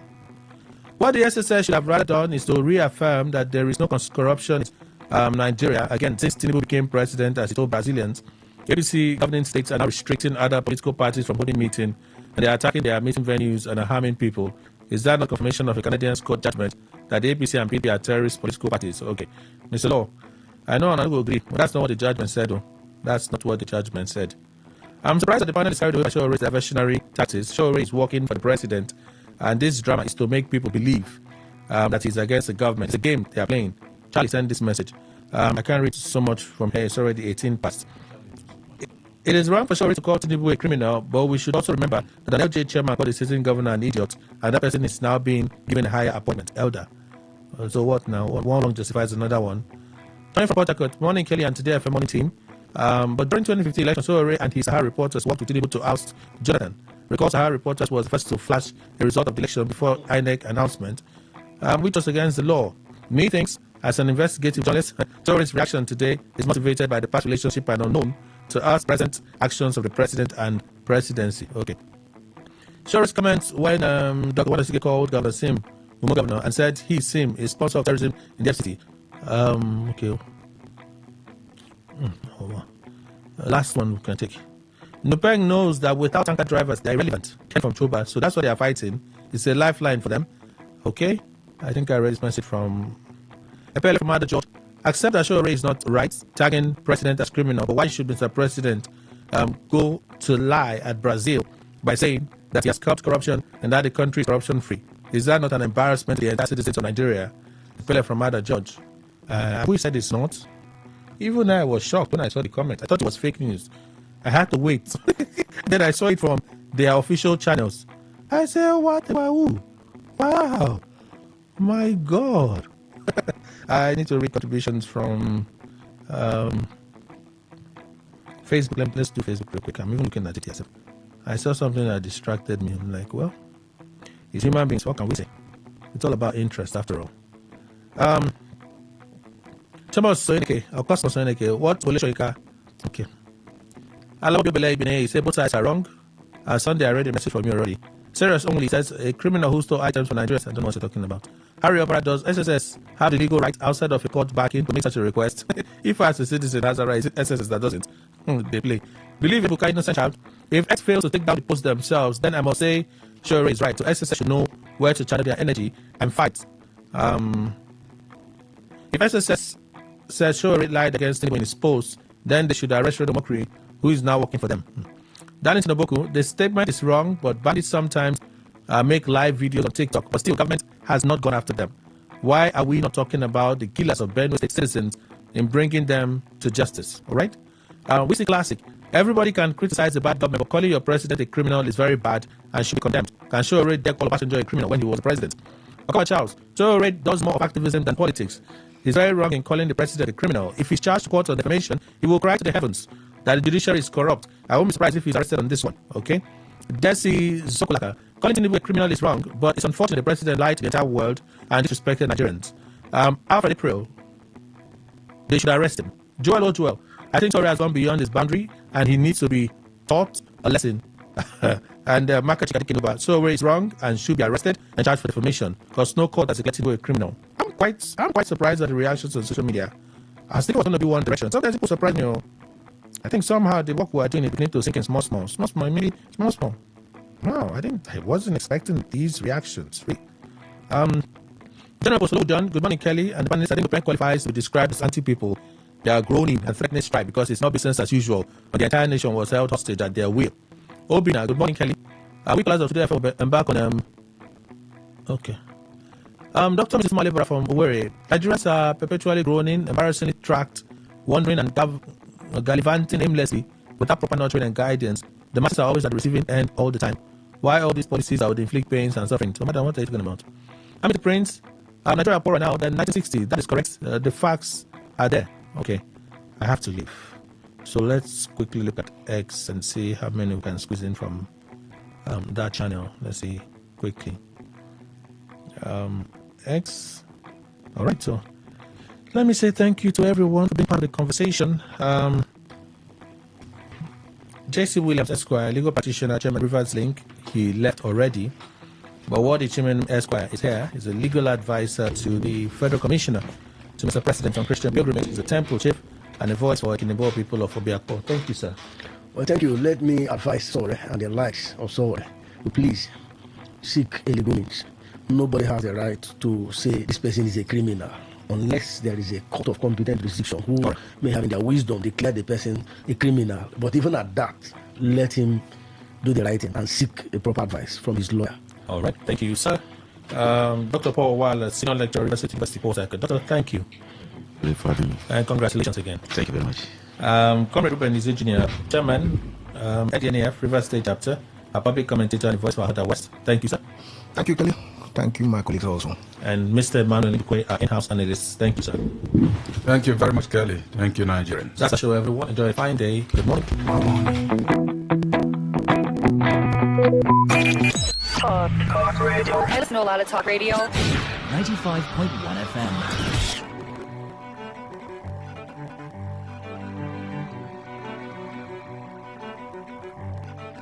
The only thing that you could ever do is what you do. The only person you should ever try to be is you. This life is crazy. This life is crazy. Oh yeah.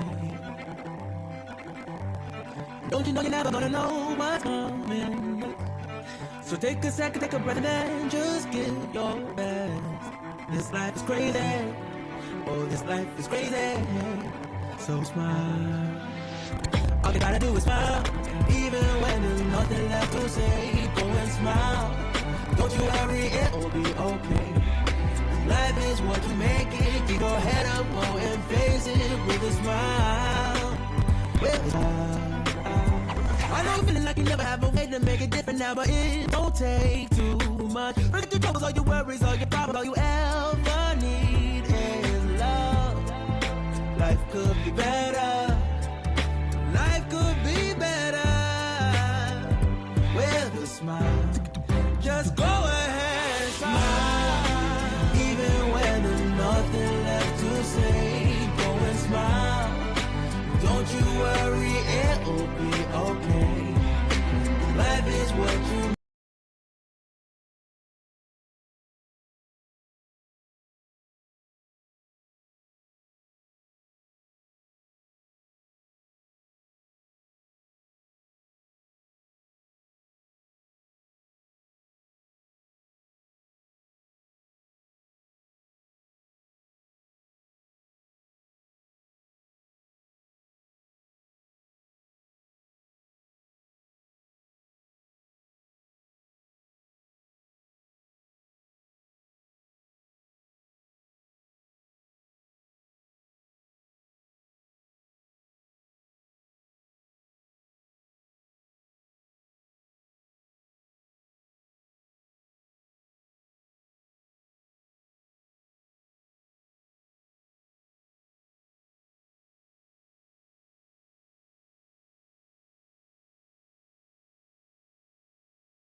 Stories come alive.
Well, it's a beautiful Monday morning, 8th of September 2025, 11:35 a.m. Thank you so much for staying tuned to Today 95.1 FM, Voice of the People. You need to see my face. I'm smiling cheek to cheek. And I'll try and tell you why. But I'm excited to talk to you because we begin the new week talking entertainment on the foreign scene here in Nigeria. From Monday to Friday, I bring you all the gist, gossip, and great conversations that we, discuss because it's important to talk about these things. I have a guest in the studio. If you're on Facebook, you should have seen what I put out there because we're looking at how we can constantly improve the entertainment scene in this part of the world, southern Nigeria. And while some people have given their thoughts, some have talked about the challenges, we're going to be hearing from an expert, his point of view on how entertainment can really improve in this part of the world. We talk about Lagos all the time. What are they really doing that we're not doing? Or should we do something different that is peculiar to our region? We'll find out all about that on the show. But let's get to some stories on the foreign scene. I am Queen Chima.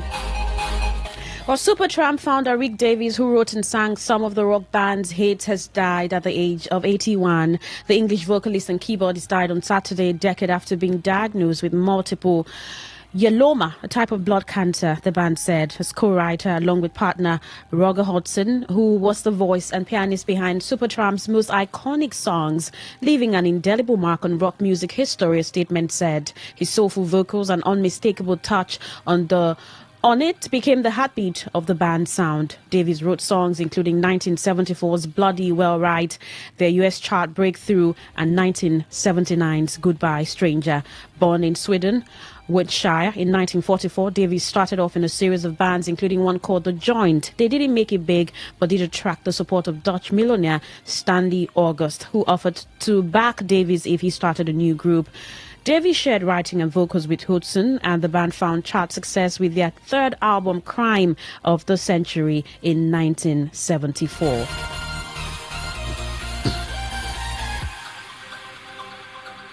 Well, South African sensation Tyler has been crowned the winner of the Best Afrobeats category at the 2025 MTV Video Music Awards for her hit single, Push to Start. The announcement on Monday morning marked another milestone in the rising global influence of African music as Tyler celebrated her achievement with fans across social media. This win underscores the growing recognition of African artists on the international stage and highlights the continued dominance of Afrobeats in global music trends. Tyler's victory comes alongside several other African artists who earned nominations this year, including Nigerian stars Ashake, Burna Boy, Rema, Tems, and Ira Star. Their presence in multiple categories reflects the continent's expanding footprint in the global music scene, cementing Africa as a key player in shaping contemporary pop and Afrobeats worldwide. Well, you're still listening to Entertainment Today on Today 95.1 FM. We're going to dive straight into that conversation, but I would really want you to be part of it by sending a text message. You've watched the entertainment scene in this part of the world, southern Nigeria. Your observation as a fan, as a critic, and as an investor. Okay, yes, and you want to highlight some of the challenges and what the solutions could be. We're going to be talking about all of that with I think he's a sensation, an entertainment connoisseur, and he's big in the Southeast, planning events, and he has one of the biggest events in the Southeast. He visited visited Port Harcourt. He was there for the Bali Festival with his team, and it's only necessary that we get a perspective of what entertainment in this part of the world is and how it can be better. But first, we'll take a song by Mr. Badi, Something, and as we get back, we'll start talking to the Happy Earl. You're listening to Today 95.1 FM, Voice of the People.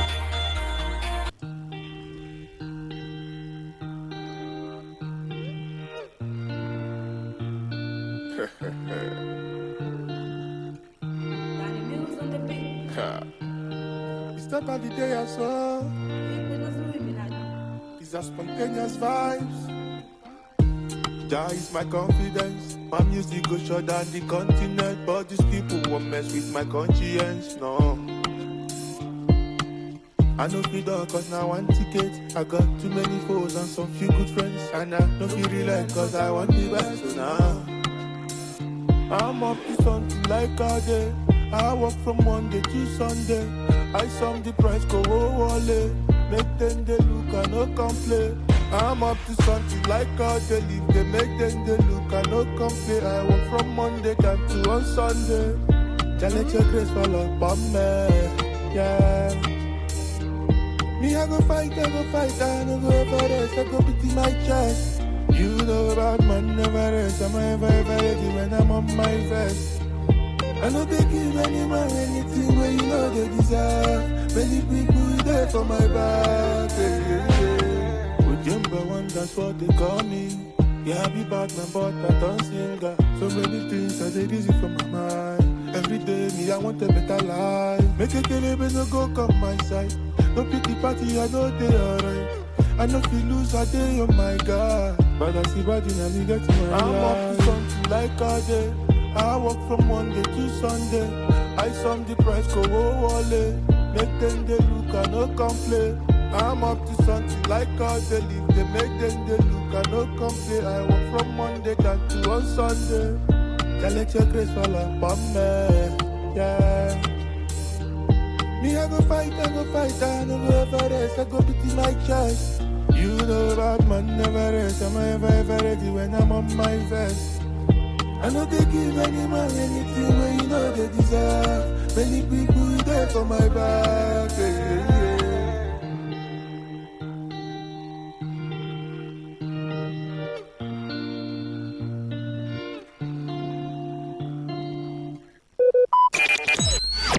Talk radio. I listen to a lot of talk radio. 95.1 FM.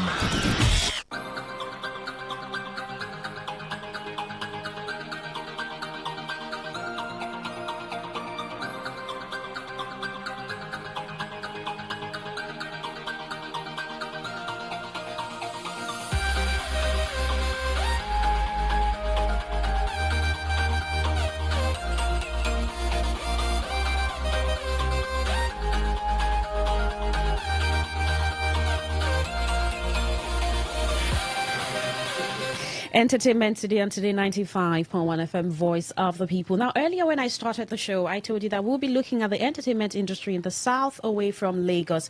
And I have joined me in the studio the Happy Earl. He's an entertainment connoisseur. He is the brain behind the Unboxed Party. Now, just check that on social media. You know what that is. It's big. Happy Earl, it's good to have you in Port Harcourt. Hi, Queen. That voice. Okay. How are you doing? I'm good. How did Bali Festival treat you? As a regular, it didn't go anything short of my expectation. Okay. As a matter of fact, I would call it a success. A success. Yeah. Oh, nice. So you've been attending Bali festivals? 6 times in a row now. Whoa. Yeah, Amazing. 6 years. And I thought it was your first. No, I started in 2019. Mm. 2018, actually. Okay. Then I skipped 2022. That was Okay. the only time I've ever skipped. Away from that, I've never missed any edition. So you had a lot of bole to eat. The funny thing is that maybe in the beginning of me starting to attend the Bole Festival, Yeah. it was about the Bole, but now it's about the festival experience as a Yeah. whole. I just come to enjoy everything about it, the people, the music, in fact, the crowd, everything. Everything is, I mean, it hypes me up as somebody who works in the event space. Yeah, absolutely. Now, because we're talking about the entertainment industry in the south, away from Lagos, and we just had one happen, Bali Festival, 2 days of music, good food, people, entertainment. We've had a lot of people talk about Port Harcourt here and what it can produce in terms of entertainment. What it also has produced, I mean, number of artists who've come out of this city, the likes of Burna Boy, but sometimes the up and coming talk about the environment and what it is for them. If you were to highlight some of the challenges that we face in this part of the world, especially coming from the southeast, and what you do with the Unboxed Party, maybe the challenge or challenges, what would those challenges be? Okay, I think the major challenge, I wouldn't want to call them challenges, or I would say the steps that or the levels that we have to scale here in this part of the world is documentation and also projection. We need to project the things we do as much as we can. We need to project the things that we do. We need to service communities. We need to build communities. That's the conversation is the only thing lacking. I was telling somebody over the weekend that easily Bole Festival is the biggest festival in Africa. It's arguable, but then if you dip it, you see that I'm actually right. Because which comes close? The only festival that comes close with the level of cloud, the level of enthusiasm that surrounds it. You'll be talking about Nyege Nyege that happens in Uganda. Away from that, I think it's Bole Festival. So, yeah. And some people may just look at it as Bole Festival. Yeah, of course. Yeah, you know, it's a thing. You know, a prophet is never believed, or would I say celebrated in their home. I think the least supportive population for Bole Festival is those who are living in Port Harcourt. People who are outside Port Harcourt is a big deal for them. Yeah. I schedule my travel every first weekend of August because of Bole Festival. I know that I will come for Bole Festival. So, yeah, that's how big it is. And do you think it's a culture of this part of the world? I mean, the tangibility that we place on some of the things that happen here. Because I was talking to someone about content creators in Lagos, and I look at the support that they give each other, the collaboration, the push. And while the industry is competitive, everyone wants to do their thing.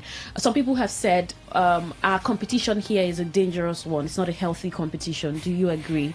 What are they competing for? There's no competition here. What we fail to understand is that 100% of nothing is nothing.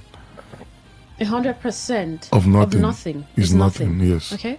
So, anybody who is a serious-minded person in the business of entertainment will know that they have to prioritize, to a very large degree, collaboration. And by prioritizing collaboration, it even cuts across. As a creative, if you create something, you know that if you deliver on your own, it's not going to be celebrated as it would be when another creative delivers that work that you ideated on.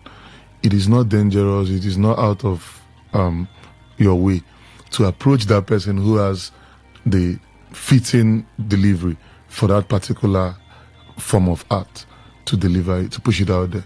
It has happened. That is the concept of you hear artists telling you, I have this song for you. Let's take, for example, one of the major stories in Afrobeat. You're talking about Davido and Techno. Davido said he was in the club. He has lacked heat for years. And then Techno came to the club and be like, I get heat for you. And that was how they went home and they made Fall and If. So, I mean, imagine if Techno made If and put it out himself. Yeah. Would it have gotten as big as it got? Considering the fact that Davido ended up making the song. And Techno is not out of the picture. He still makes money from that song. So we need to have that level of robust understanding of this market. Yeah.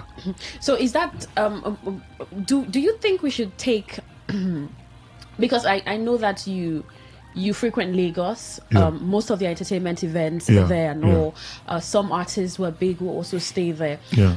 Are there lessons to learn from Lagos and the entertainment scenery, or do you think that we just need to put our hands 100% on our uniqueness, this part of the world? Now, Bole Festival is Bole Festival because it's a type of food that is eaten in this part of the world, River State. Yes. Well, a part fused into it. So some people say, let's tell our stories better. Yeah. Is that what it is? Or we should look at what's happening in Lagos? I mean, take a cue from them. Okay, so I feel like the Lagosianization of the entertainment industry is the reason why we've been kind of stagnant. Our industry is very limited. Okay. It's very short-circuited in the sense that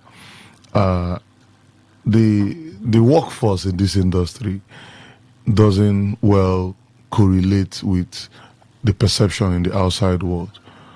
We have less professionals, we have less systems built. We just have people. We've built people, we've not built a system. So talking about something being there to learn from Lagos, I don't think there's anything to learn from Lagos at this point. Lagos is Lagos.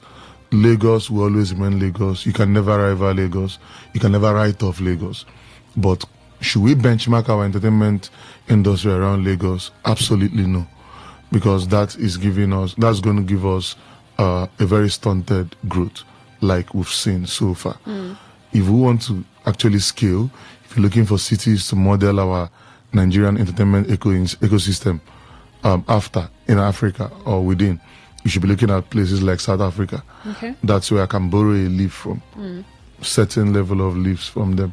But away from that, I think the Western world and also finessing what they have in the Western world to our realities is our only way out, and not benchmarking the industry around Lagos. Wow. We have creatives who want to leave. They will leave. Leave Port Harcourt, leave Enugu, leave Owerri. I mean, to Lagos. We have to go there to be seen. I need to hear that. It is a product. Creatives wanting to leave these very much lower hanging fruits for them in terms of cities that they can build communities easily to the large ocean, which is Lagos, is a product of the absence of creative education. Okay. We have people who do not understand the yardsticks with which they should measure their growth as creatives. They don't even know when they are doing well until they get validation from certain people.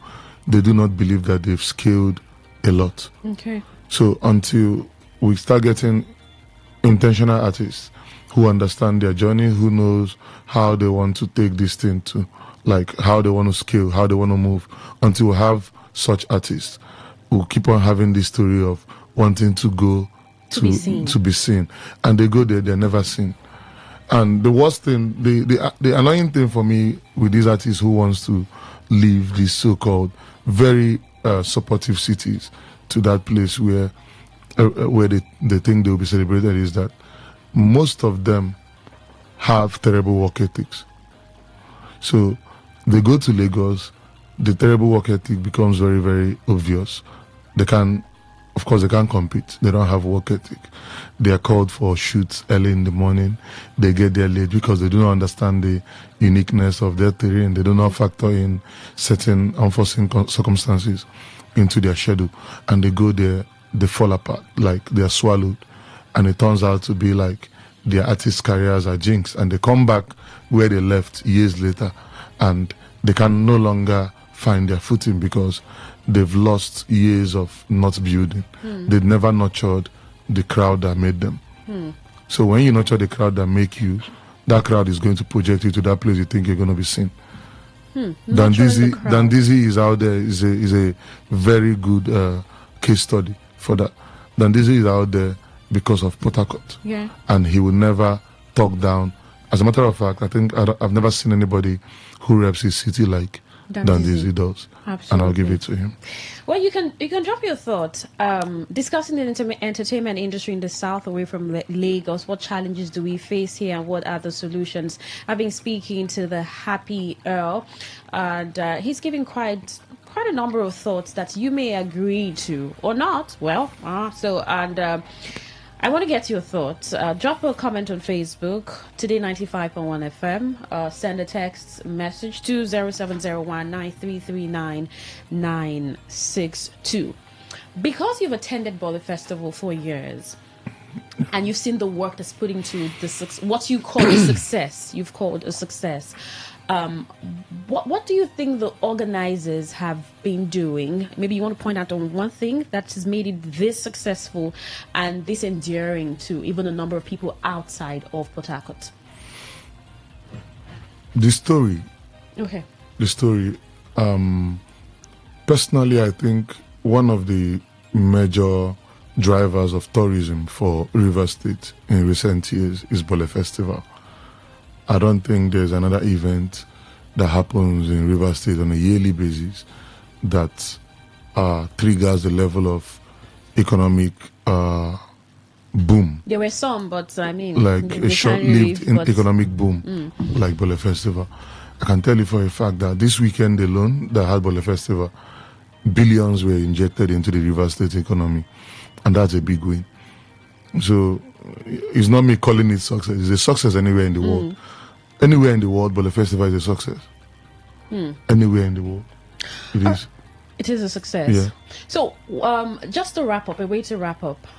In this, you want to highlight those areas that you think the southern part, southeast, can begin to look at in terms of entertainment. I know you've talked about the creative. Yeah. Maybe you're talking to an investor right now who's listening to this show and wondering, okay, maybe I want to see what I can do in the entertainment scene.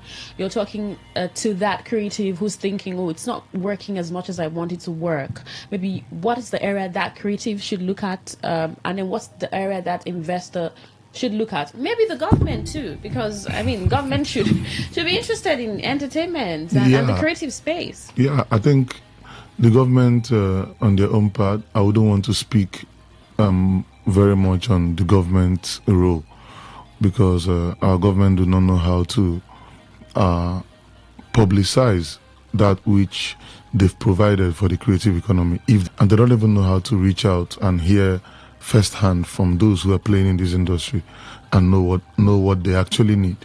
You don't give someone who has headache, you don't prescribe Flagyl to them.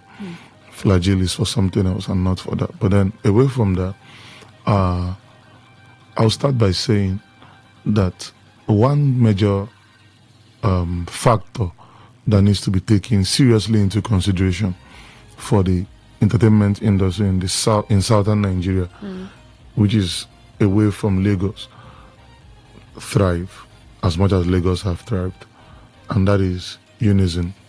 There needs to be a sync. There needs to be a synchronization between the South-South industry and the Southeast industry.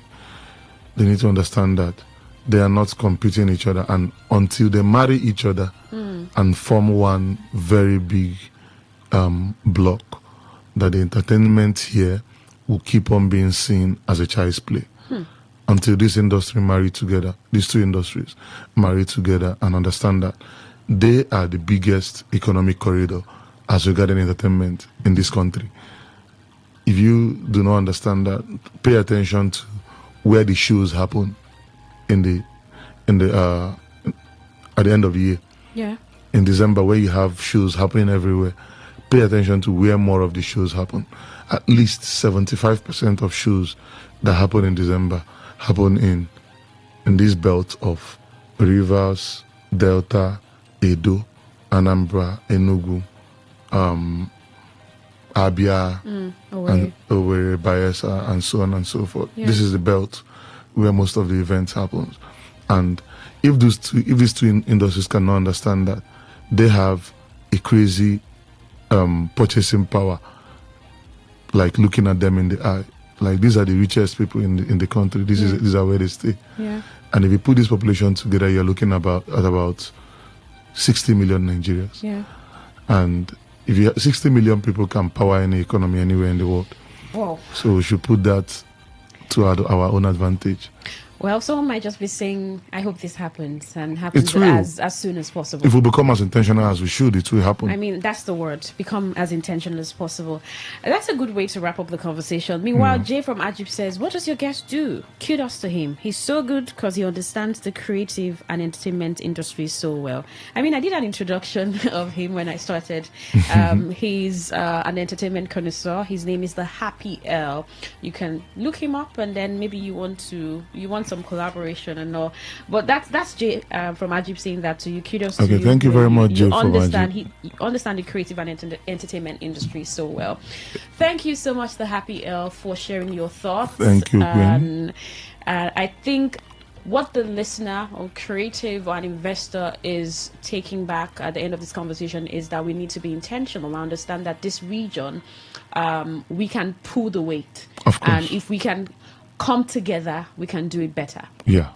Thank you once again, the Happy L. Thank you very Jeff much. Matthew, thank you for your message. That's our show, the Entertainment Today. Entertainment Today on Today95.1 FM. It's a Monday. I mean, it was nice starting on this official note. I am Queen Chima. The World News at 12 with Faustino Putu is coming up next. Do have yourselves a fantastic Monday. Good morning.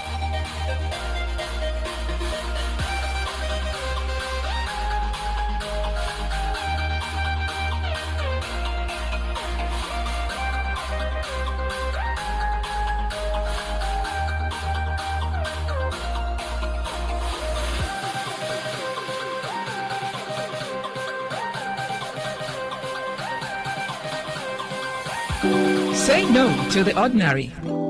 Embrace the extraordinary, because we are the voice of the people. Voice of the people. Today, 95.1 FM. Today, 95.1 Whether it's happening in Port Harcourt, South South, Nigeria, or around the world, we've got you covered. On air, online, delivering balanced news and unbiased analysis. Today, 95.1 FM. This is Today, 95.1 FM, Port Harcourt.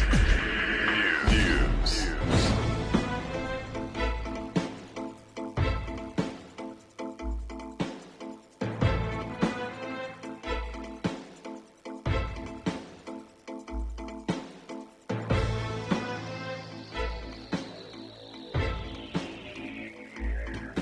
Hello and good afternoon. This is the World News on your premium talk radio, Today 95.1 FM, Port Harcourt.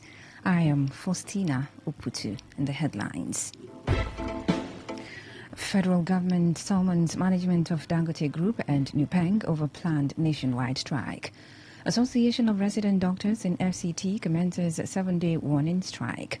On the foreign scene, 4 die in Russia's biggest ever aerial barrage on Ukraine. Details in a moment.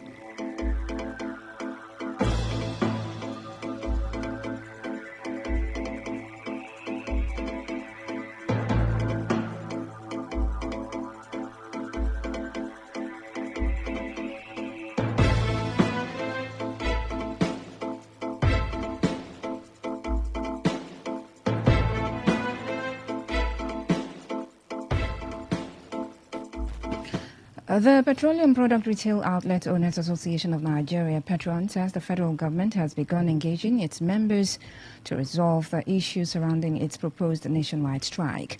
The national president of the association, Billy Gillis-Harry, who gave this update during the television program, listed the issues that led to the strike declaration as primarily the alleged monopoly on the part of the Dangote refinery. He, however, said stakeholders in the downstream sector are being engaged by the government to resolve the lingering issues. The update comes as the association announced plans to suspend the lifting and dispensing of petroleum products for 3 days beginning on Tuesday, September 9, 2025. According to a statement by its National Public Relations Officer, Joseph Obele, the association said the action would be effective at midnight on Tuesday if the consultations expected to be held fail. It said the 3-day shutdown was aimed at resisting monopolistic practices in the petroleum downstream sector and safeguarding workers' rights. The Nigeria Union of Petroleum and Natural Gas Workers, NUPENG, also confirmed plans to begin a nationwide strike today, accusing Dangote refinery management of allegedly fostering exploitative labor practices reminiscent of modern-day slavery. In a statement by its president, Williams Akporeha, and General Secretary Afolabi Olufemi, NUPENG also accused the Dangote Group of restraining its employees from associating with unions in the industry. The federal government has, however, called on NUPENG to reconsider its decision. The Minister of Labour and Employment, Muhammad Dingyadi, made the call in a statement signed by the head of information in the ministry, Patience Onobia. He also appealed to the Nigeria Labour Congress, NLC, to retract the red alert it issued, which urged its affiliate unions to prepare for a nationwide strike in support of the petroleum workers, protesting what they describe as the Dangote Group's anti-worker and anti-union practices. And while the Association of Resident Doctors, Federal Capital Territory, ARD-FCT, has commenced its 7-day warning strike, ARD-FCT President George Ebong made the announcement in Abuja, saying the decision followed resolutions reached at the end of its emergency general meeting held over the weekend. It said the decision is hinged on the attitude of the FCT administration, despite rounds of extensive dialogue in addressing persistent and unresolved issues affecting the association. Some of the issues raised by the association include lack of manpower, the psychological impact of long working hours on doctors, which has resulted in the death of a doctor recently in Port Harcourt, unpaid salaries and unexplained deductions. He stated there has not been any employment since 2011. The resident doctors described the FCT health system as a long-standing systemic failure requiring comprehensive and immediate reform. Ebong stressed that doctors in the FCT were under immense pressure, frequently covering multiple departments. He called on the federal government to urgently address rising challenges in the health sector, warning that continued neglect could cause systemic collapse. The federal government says it has disbursed more than 192 billion naira to strengthen primary healthcare facilities across Nigeria since the Basic Healthcare Provision Fund began disbursements in 2019. Executive Director and Chief Executive Officer of the National Primary Healthcare Development Agency, Muyi Aino, said this in an interview with newsmen in Abuja. Aino spoke against the backdrop of the recent National Health Financing Policy Dialogue. The dialogue, with the theme Reimagining the Future of Health Financing in Nigeria, was organized by the National Health Insurance Authority and partners and sought to reimagine financing models that make healthcare more equitable, sustainable and accessible for all Nigerians. Aino said that currency fluctuations and rising service costs continued to strain Nigeria's health system, even as budget allocations are increasing at both federal and state levels. The Medical and Dental Consultants Association of Nigeria, MDCAN, has called on government at all levels to desist from appointing non-doctors to the consultants' cadre in hospitals. The call was made in a communique issued at the end of the MDCAN's biennial delegates meeting and scientific conference held in Enugu. The communique was signed by the newly elected president of the association, Apollos Ndukuba, and General Secretary, Augustine Duru. The association also condemned the disenfranchisement of medical professors from contesting for the office of vice chancellors in universities. The association urged doctors to prioritize their healthcare needs in accordance with physicians' oath. MDCAN concluded by expressing concern over attempts by other health care professionals to assume the duties of doctors, warning that this could affect patient care. The federal government has announced its plan to tackle post-harvest losses currently estimated at over 3.5 trillion naira. To achieve this, the government unveiled the Nigeria Post-Harvest Systems Transformation Program, NIFAST to tackle the problem with a view to promoting food production and preservation. The Minister of Agriculture and Food Security, Abubakar Kyari, disclosed this at the Nigeria Legacy Program organized by the Africa Food Systems Forum in partnership with the Alliance for Green Revolution in Africa, AGRA, in Dakar, Senegal. He explained that NIFAST unveiling became imperative to ensure a resilient, efficient and inclusive post-harvest handling and storage system that reduces cost losses, enhance incomes as well as achieve food sovereignty. According to him, NIFAST would stabilize food prices, ensure availability, accessibility, affordability of staple food, improve storage system as well as achieve national food sovereignty. The minister expressed optimism that the program would create robust investment in the storage value chain in terms of processing, preservation, packaging, marketing, climate, smart metal silos, and cold rooms, among others. Kyari further called for stronger international collaboration, stressing that transforming post-harvest systems would secure farmer livelihoods, revive agribusiness confidence, and position Nigeria as a leading food supplier in West Africa.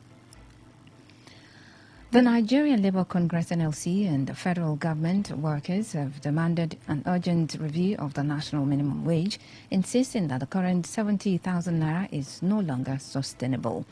They made the demand following the bold steps taken by several states across the country to increase the minimum wage of their workers above the 70,000 naira benchmark in response to the prevailing economic realities. The labor unions and workers who spoke to newsmen contended that in the face of galloping inflation, rising cost of food, transportation, housing and other essential services, the 70,000 naira minimum wage could no longer sustain them. Recall that President Bola Tinubu signed the new national minimum wage bill into law in July 2024, raising the minimum wage from 30,000 naira to 70,000 naira. The amended law applies to the entire country, including the federal, states, local governments, and private sector. You're listening to the World News on Today 95.1 FM, Voice of the People. After the break, more news, foreign and sports stories. Stay tuned. Every day, every hour, when the big stories break, depend on our 24-hour news team to bring you the latest. Today, 95.1 FM.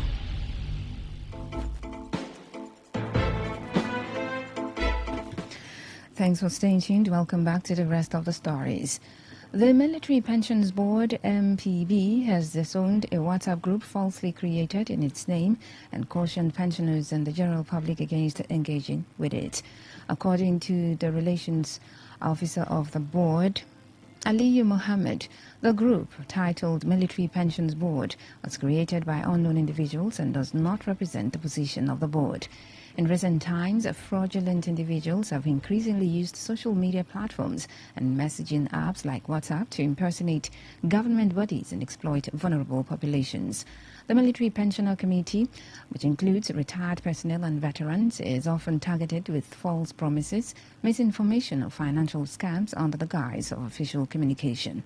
He stated that MPB had not established any WhatsApp groups for pensioners or veterans, warning that those circulating such platforms were fraudulent elements.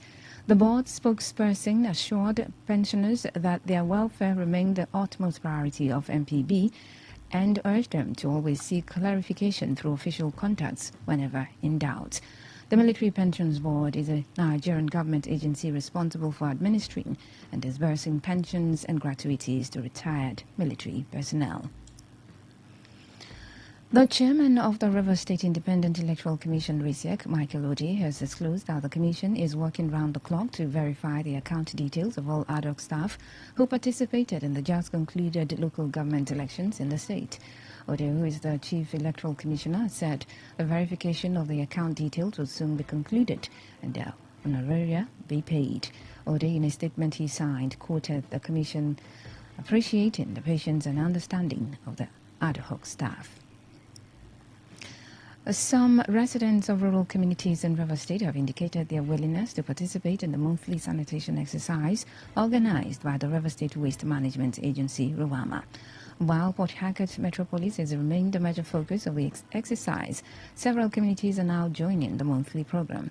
In Ahoda East local government area during the sanitation last Saturday, the leader of the Hausa community, Amadu Adamu, said they have continued to enjoy a cordial relationship with the people of Ahoda East and pledged that the Hausa community would stand firmly behind the present administration and support efforts to maintain a clean environment. I very hard that Uchoma family. Now then we receive Hausa people. First our coming. Then we receive Hausa. Me, I very happy. I very happy. Sanitation. We dey among that anything we be did government. Dey among. We support everybody for this government. You understand? Thank you Allah. Alhamdulillah. We go support this government 100%. Anything we they do, we go support them. Also speaking, the Vice Chairman of the Timber Market, Akari Umar Isaac, and the Councillor representing Ward 9, Amadi Ubabwike, commended the initiative, noting that the participation of community leaders has heightened sanitation awareness in the area. Come Saturday, last Saturday of next month, we will come out. I keep saying it's not everything that they tell you. Ordinarily, you should know what to be able to clean your environment, but I just believe that because people don't know what, that is why they always call for sanitation, sanitize. So I thank you for today. After this exercise, it's always good to revitalize. Earlier, the chairman of Ahoda East local government area, Solomon Abuba Ocholma, applauded residents for observing the state's monthly sanitation exercise as he emphasized the importance of living and doing business in a clean environment. Sanitation is one of the vital environment human. Because even the Almighty God said, need to make the godliness. Today being the first sanitation that we map, led by the River State government, it's a good one. Create awareness to the people, clean the environment. I believe next Saturday will be more than here.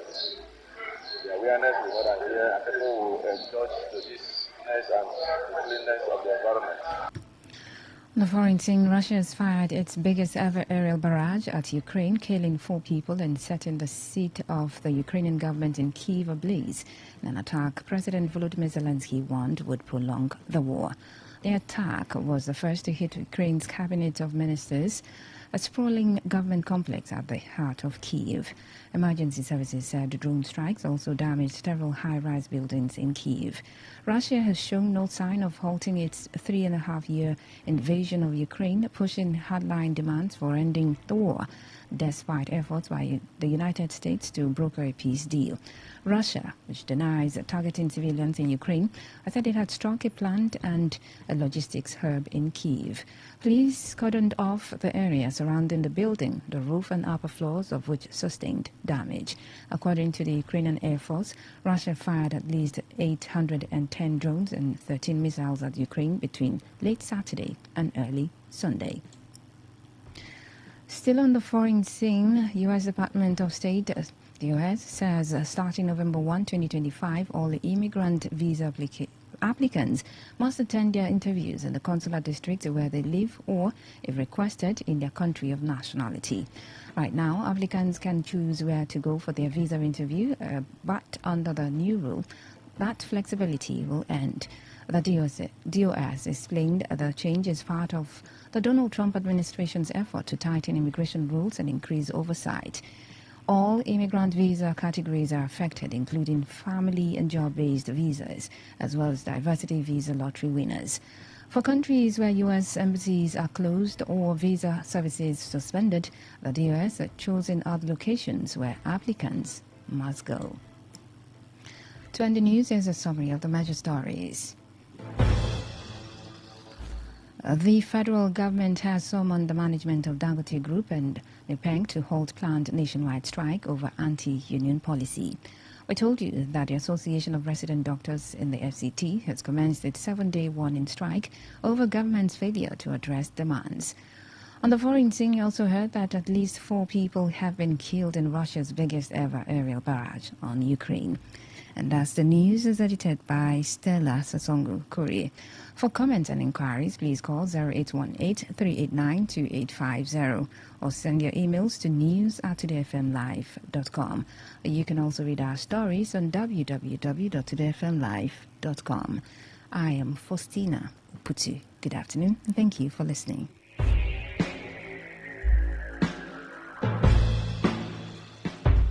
Today's news, today's entertainment, today's sports, today's issues. Today on Today 95.1 FM, Port Harcourt. Turn the dial and turn up the thrill. We are not in the same league. We are rewriting the rules. Here on Bentoni Bags Limited. We produce polypropylene branded nylon bags for companies and market use. Oh yes, are you into rice production and packaging of all kinds? Our PP polypropylene bags is specially made for you. Bentoni Bags Limited. We produce top-notch branded bags, nylon for companies' use. Whatever business you are doing, you need our bags for packaging and easy movement. Our products are shopping sacks, agro sacks, nylon, twine, nail sacks, and general PP woven sacks. Locate us at plot in 23 Harbour Industrial Layout, Atani Road, Onisha, behind the former Paul Mike Sports Stadium, Onisha. Our contact phone numbers are 0913-966-3639 or 0813-928-4850. Bentoni Bags Limited. Bentoni Bags Limited. Originality is our name. Okay, alright. All you need to know about this one is that 95.1 FM? Search for your next dial. What's a successful business without sales? And what is sales without an audience? Well, do you know that you can reach 8 million listeners across 6 states in 2 geopolitical zones all at once? How? With Today 95.1 FM, you can get millions of people to know about your business. And what does that mean to you? More sales. Call 081-389-2850 now for more information.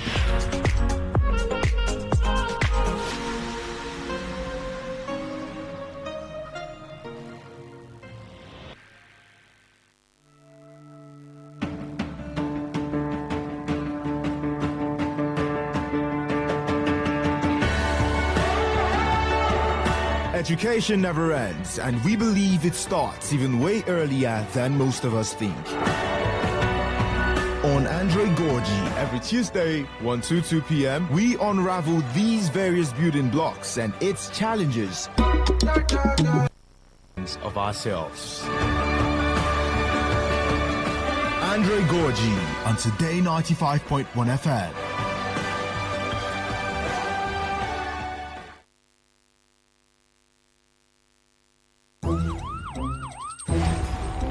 It all begins with breaking news.